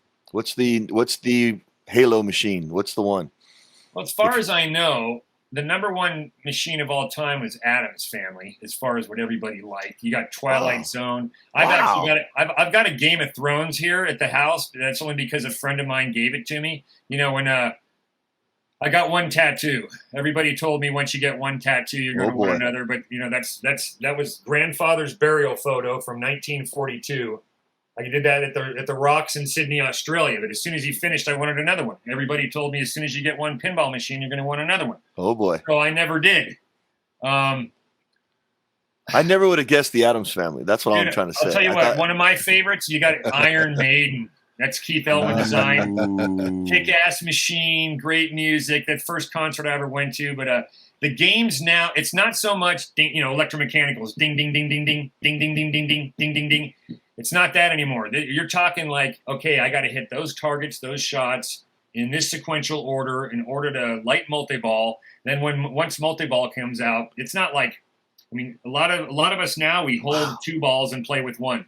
Mm-hmm. You know, and there's a lot of flipper. It's a lot of defense, a lot of offense. It's obviously geared towards men and boys, but like I said, you'll be able to follow it. Go online. There's going to be a lot of tournaments popping up. Check it out. I think it's going to be huge because people are going to need something to do that's still within the realm of cheap entertainment. And I don't mean cheap in the sense, but I'm talking coin wise. Right. You know, right. I mean, you can still go into any bar and pay no more than 75 cents to $1 to play a game of pinball. Everywhere else, come on, everything's out of control. But yeah, like I said, the circuit's starting up again. We should be doing tournaments every 2 weeks. I'm going to try and nab the world championship spot at this new venue here if they'll allow us. We'll have to get more shoot machines, but no. Listen, anytime you guys want that, man. Anytime I got, like I said, I sorry to squirrel so much. If we can focus more, you know, it's awesome. It's gonna be fantastic. We touched just on enough stuff for people to go. It's time to get Sal back on. So that'll be fun. We're gonna jump into the final sequence of questions for you. That are kind of speed round, quick twitch stuff. So Okay. let's jump into those, and then we'll finish up. Are there and absolutes? Are there absolutes? Absolutely not. Yeah. Okay. There are no absolutes. Yeah, we want real and personal choices here. Okay, So. like if you say beer or whiskey, I don't really drink, but like the other night when I went out with Matt, we tied a few tequilas on. So okay, we'll see that. There you go. That's what I mean. Yeah. Well, just before the speed round, let's real quick. What are your Desert Island 5 records? What are the 5 records you're going to take on the Desert Island? The 5 records I'm going to take on a desert island is probably going to be have to be Sinatra, the Capitol Years, right on. Iron Maiden, Somewhere in Time. That was my first concert. Might have to take Pink Floyd, Dark Side of the Moon. Yeah. Gosh, I gotta do another one, man. I gotta go with the 3 tenors. I gotta go with Pavarotti, right on. Placido Domingo de Hot. And I don't know. I got a bunch of Lebanese, musical records, but let's stay hometown. Let's stay hometown. Sorry, that's a speed round one. No, it's all right. I'd have to go Skinnerd, man. I'd have to go something Skinnerd. Okay. Very cool. Yeah. Let's see. How about one person who made an impact on your life that doesn't know it? Like I said, absolutes. Somebody who's alive right now? No. Doesn't have to be. No.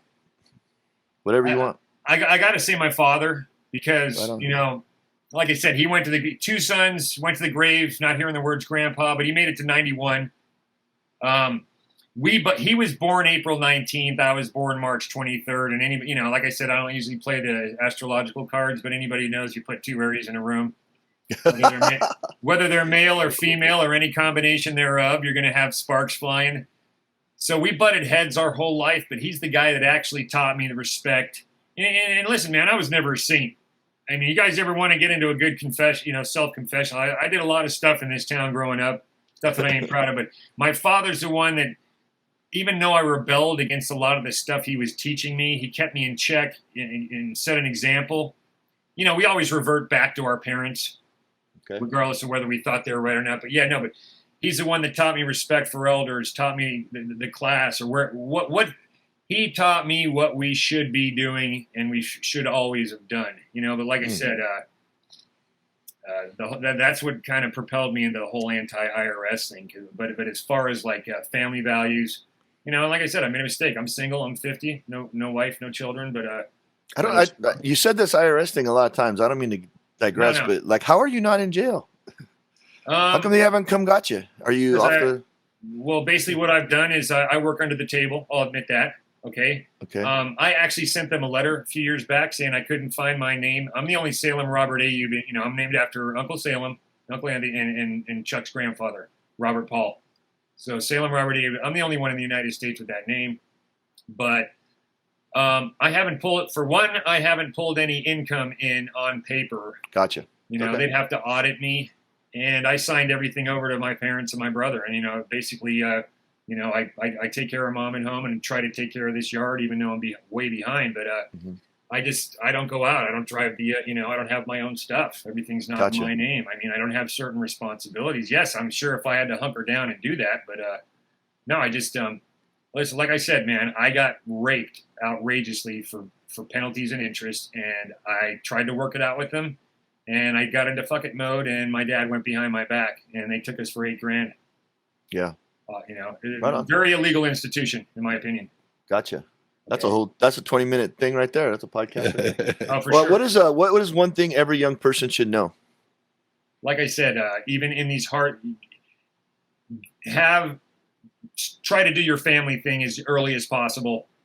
Okay? Irregardless of how shitty the world is, irregardless of the economic situations, And this ain't bashing on people who want to choose or whether they're born or they choose their own lifestyle. Whatever your thoughts are on men, women, family, religion, country, the world, philosophy, whatever. If you're a young man, find a decent, honest young woman, latch onto her, and keep her. Got it. And the same thing for young women. Okay, listen to your fathers. And no, latch onto a good guy. Well, here's the thing, and you'll understand this, Chuck, and I'm sure you're not guilty of it, but most fathers are. Fathers got to stop telling their daughters that they can own the entire world, because a lot of them tend to believe it. Yes, you can be a princess and you'll give them everything, but we have to put our women back in check. And I don't mean that in a bad way, but just stop. There's a lot of bitches out there, man. There's a lot of asshole men, but there's a lot of bitches. They got, it's just we need to produce Americans. And and that goes to the whole immigration issue as well. But like I said, as far as young people, you're not missing anything. With the night that I turned 21, when I went out in Vegas, I had already been illegally gambling for 4 years. Right. We already had our fake IDs, so it was nothing new. And I go out on my 21st birthday and I blew my whole paycheck. I was like, so is that all it is? And you're not missing anything by going out at night. Latch onto somebody that you can come. So when you're my age, you at least have children that are in college or gone, or not even, in Australia, you can leave the workforce at 16 and go out. You can leave school and go into the workforce. So with college being so expensive, at least just hunker down for young people. Get married if you can, but have children, nose to the grind, work your ass off while you can, so that you can do the things you want to do instead of, having to do. And stop eating fast food. Is that another one? That's good. That's good. You're fine. Do your grocery shopping. Grocery shop. All right, Sal, That's awesome. Is man inherently good or evil? This is the yin and yang question. I think man is inherently good. If you want to talk on a general sense, like this ties into our future discussion maybe on my interpretation of Revelations, but I did a lot of chakra balancing when I was in my 19, 20, 21s, the 7 golden lampstands, we're all born with proper balanced chakras. That is, if the mother isn't subjected, I firmly believe that, if you got a girl that's, listening to a certain kind of music for 9 months, you're pregnant, and the child's going to be biased to listen to that music. Obviously, if she's a smoker, there's going to be damage. Drug dealers going to be damaged. No, you got to protect our pregnant women. But if that's the case, they're inherently born good.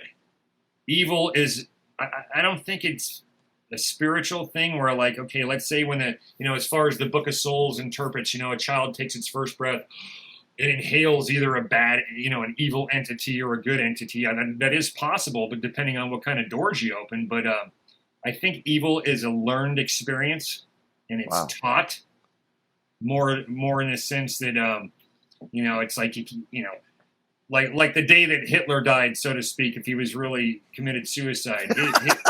No, I don't want to bring up the. No, I'm with you. It's like, it's not like his soul was floating around the universe waiting for the next child to be born, and right. And then no, it's just I think whether it's Pol Pot or.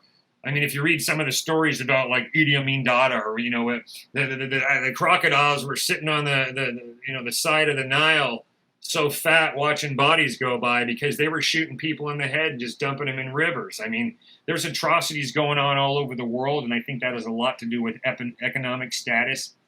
So I think it's learned. Man is inherently good, and he's taught evil. Rousseau. That's all Rousseau right there. Good job. If you had Jeff Bezos money, what would you spend it on to make your country or your community stronger? First thing I would do is I would pay off everybody's mortgage. Nice. In the biggest radius I could, and I'd do their landscaping. I mean, because, come on. I got my 88-year-old mother here. I'm way behind on projects on this house. It was so hot this summer. We're just trying to keep the stuff alive that, that we planted 40 years ago. I got a lot of work, but there's houses in this neighborhood. Listen, if you can't take it, if you're a homeowner and you can't take care of your front yard, get an apartment. Get an apartment, man. Just made for you. So I'd take care of that first. Listen, government has enough. We shouldn't have to worry about social programs. Those should be solely in the hands of private individuals. Okay, that way you're not taxing the public treasury for people who listen, man, I was more liberal when I was younger, but I'm a firm believer now that you got to pull your own weight, when it comes to okay, even though I don't have a job and I don't pay federal income tax, I painted 9 fire curbs in my neighborhood out of my own pocket because I got sick of the county waiting to do it. Okay, we got a feral cat problem, and we'll bring that up on the next discussion. Is the whole idea behind the feral cat problem? I'm missing 3 bones in my feet because of E. coli fecal matter contamination. They are the cutest and most deadliest creatures on the planet. Right Okay? on. And they're used to control the populace with toxoplasmosis. I heard Rogan talking about that actually. The toxoplasma in the South. He said he was indicating that maybe that's the difference in the mindset of the people in the southern Absolutely. states versus versus the city guys. It's bad enough they got fluoride in the water, which which destroys the pineal gland, our third eye chakra. Ooh. But they're using cat feces and cat piss to like hypnotize the population. There That's you why go. the Egyptians worship. I love it. I love it. Toxoplasma. I've heard that before. Dude, and not to mention, even if your cat's got shots, you can still you're going to get a tetanus. You're going to the hospital. Yeah. But I'd spend money probably on. You have to euthanize them. They overpopulate too fast. I'd probably. What I would immediately do I would give a 30% increase to the salaries of all police officers. Right on. Okay, firefighters get the. They're the ones that get caught charging overtime. They get all the nice toys. I'm not diminishing their role, but firefighting can be a 90% volunteer situation. They got all Come the on, you got to toys. kick down to us teachers. Come on. No, for sure. For sure. No, No, you know what? You gotta give the teachers the power back, not just the dollar. You gotta give them the cardinal power. You gotta like Smack that fucking kid when he gets out of line. Hey, I took the paddle. Don't get me wrong. I'm 50. I took the paddle. That's right. All right, let's get to the speed round. Okay. You know how you must have done your research. You've listened to a couple podcasts. So And I love kids, by the way, but you got to smack them if you know. Yeah, you gotta get their attention a little bit. All right, here we go. Elvis or Jerry Lee? Elvis. Coffee or Red Bull? Yeah, I saw that. Yeah, I already know. Sugar free though. Sugar free. Beatles or Stones? Wow. I know the Beatles better than I know the Stones, but okay. Okay. Ford or Chevy? Sorry? Ford or Chevy? Oh, Ford, definitely. Coke or Pepsi? Coke. Whiskey or tequila? Tequila. Tequila, yeah. Yeah. Harrison Ford or Paul Newman? Paul Newman. Even though I love Han Solo, but Paul Newman. Android or iOS? It's a flip phone. Well, I did have an Android, yeah, but I got the flip phone, so that's what I'm saying. Absolutely. This is an interesting one for you. Baseball or football? Football. Okay. Taylor Swift or Shania Twain? Shania Twain. July 4th or New Year's? July 2nd or July 4th, the second ratification. July 4th, yeah. There you go. Hawaii or Paris? Paris, because I haven't been to Hawaii. Well, no, actually, no. Hawaii. You mean as far as what do I like or where do I want to go? Where you want to go? I got to go see Pearl Harbor, but so I got to say Hawaii, but I haven't been there yet. So yeah, Pearl Harbor's a good one. That's a good one. Yep. Let's see. Burgers or tacos? Burgers, man. Dirty, greasy, bacon, ranch, lettuce, tomato, onions, pickles, everything. Muhammad Ali or Mike Tyson? Muhammad Ali, because I actually met him when I was a kid. And I actually met Mike Tyson too, but Muhammad Ali. Yeah, that's a Vegas connection. That's another thing. If you guys ever want to know what all the celebrities I ever met, but go ahead. Yeah. Yeah. Batman or Superman? I gotta go with Batman. I like all the toys. Richard Pryor or Dave Chappelle? Oh, Dave Chappelle, man, come on. World War II or Vietnam? I was born in '71. I got to go Vietnam because I should have been alive then. That was my generation. Just a little bit of a West Coast thing. Vin Scully or Chick Hearn? Do you know that? Do you guys know? I know Vince. I got to go with Vince Scully because who's Chick Hearn? Chick Hearn was the Lakers guy. He did the same thing as Vince Scully with the Lakers. Oh, I'm not a basketball fan. Yeah, he's an icon. I despise that sport. Your Uncle Joe will tell you that, Chuck. I mean, can I elaborate on that real quick? Sure. Okay. Nobody follows their shot. Okay? It's all about look how cool I look by fading back because you have the best perspective on whether or not that ball's going to go in. And if you charge the net, you will get the rebound more often than not, and you will win the game. That's great. What about transition defense? Come on, you got to get back. You know, zone defense. From the words of Salem Ayub, we thank you so much for coming on with us, Sal. It's been fantastic, and we will. Hey, I was honored, guys. You know, like I said, I'm you know, I don't know. Maybe I'll get myself into trouble sometimes, like Dad always said. But if you guys ever want to pick my brain, I'd be honored to come on. Sorry, I'm that's cool. Right now, I'm on it. Well, it will happen for sure. We will get back to you, and we'll get back in and we'll Tom and I will get in the room and stir it up a little bit and see what we can come up with to really get you on fire. But yeah, I'll be down in a couple of weeks, man. Maybe I'll just give you guys a call. We can grab a bite or something. Or that sounds great. Like I said, I'll be at the lab on that tournament on the 18th and 19th downtown Riverside. Outstanding. We definitely will. I'll expect a call from you to let me know when you're free. So we'll hook it up. Tommy, it was a pleasure meeting you. Yes, absolutely, man. Sounds good. Hey, Tom, we got a couple of. Make sure you explain to him about when you log off. Yeah, when you log off, it's you got to let it tell you to turn off the Chrome because it's actually uploading while we speak. It's a little bit behind. Okay, yeah, it says please keep this page open. Right, just keep it open until it tells you to turn it off. Yeah, it's usually only a couple seconds, but 30 seconds at the most. Okay, that's cool. Cool. All right, bud. All right, man. Yeah. Hey, have a great weekend. What's left of it, and I will look forward to hearing from you in a couple weeks here, and let's make sure we get together and hang out. And ladies and gentlemen, Sal Ayub. Thanks, guys, very much. All right, man. Thank you. Take care. Bye bye. Right.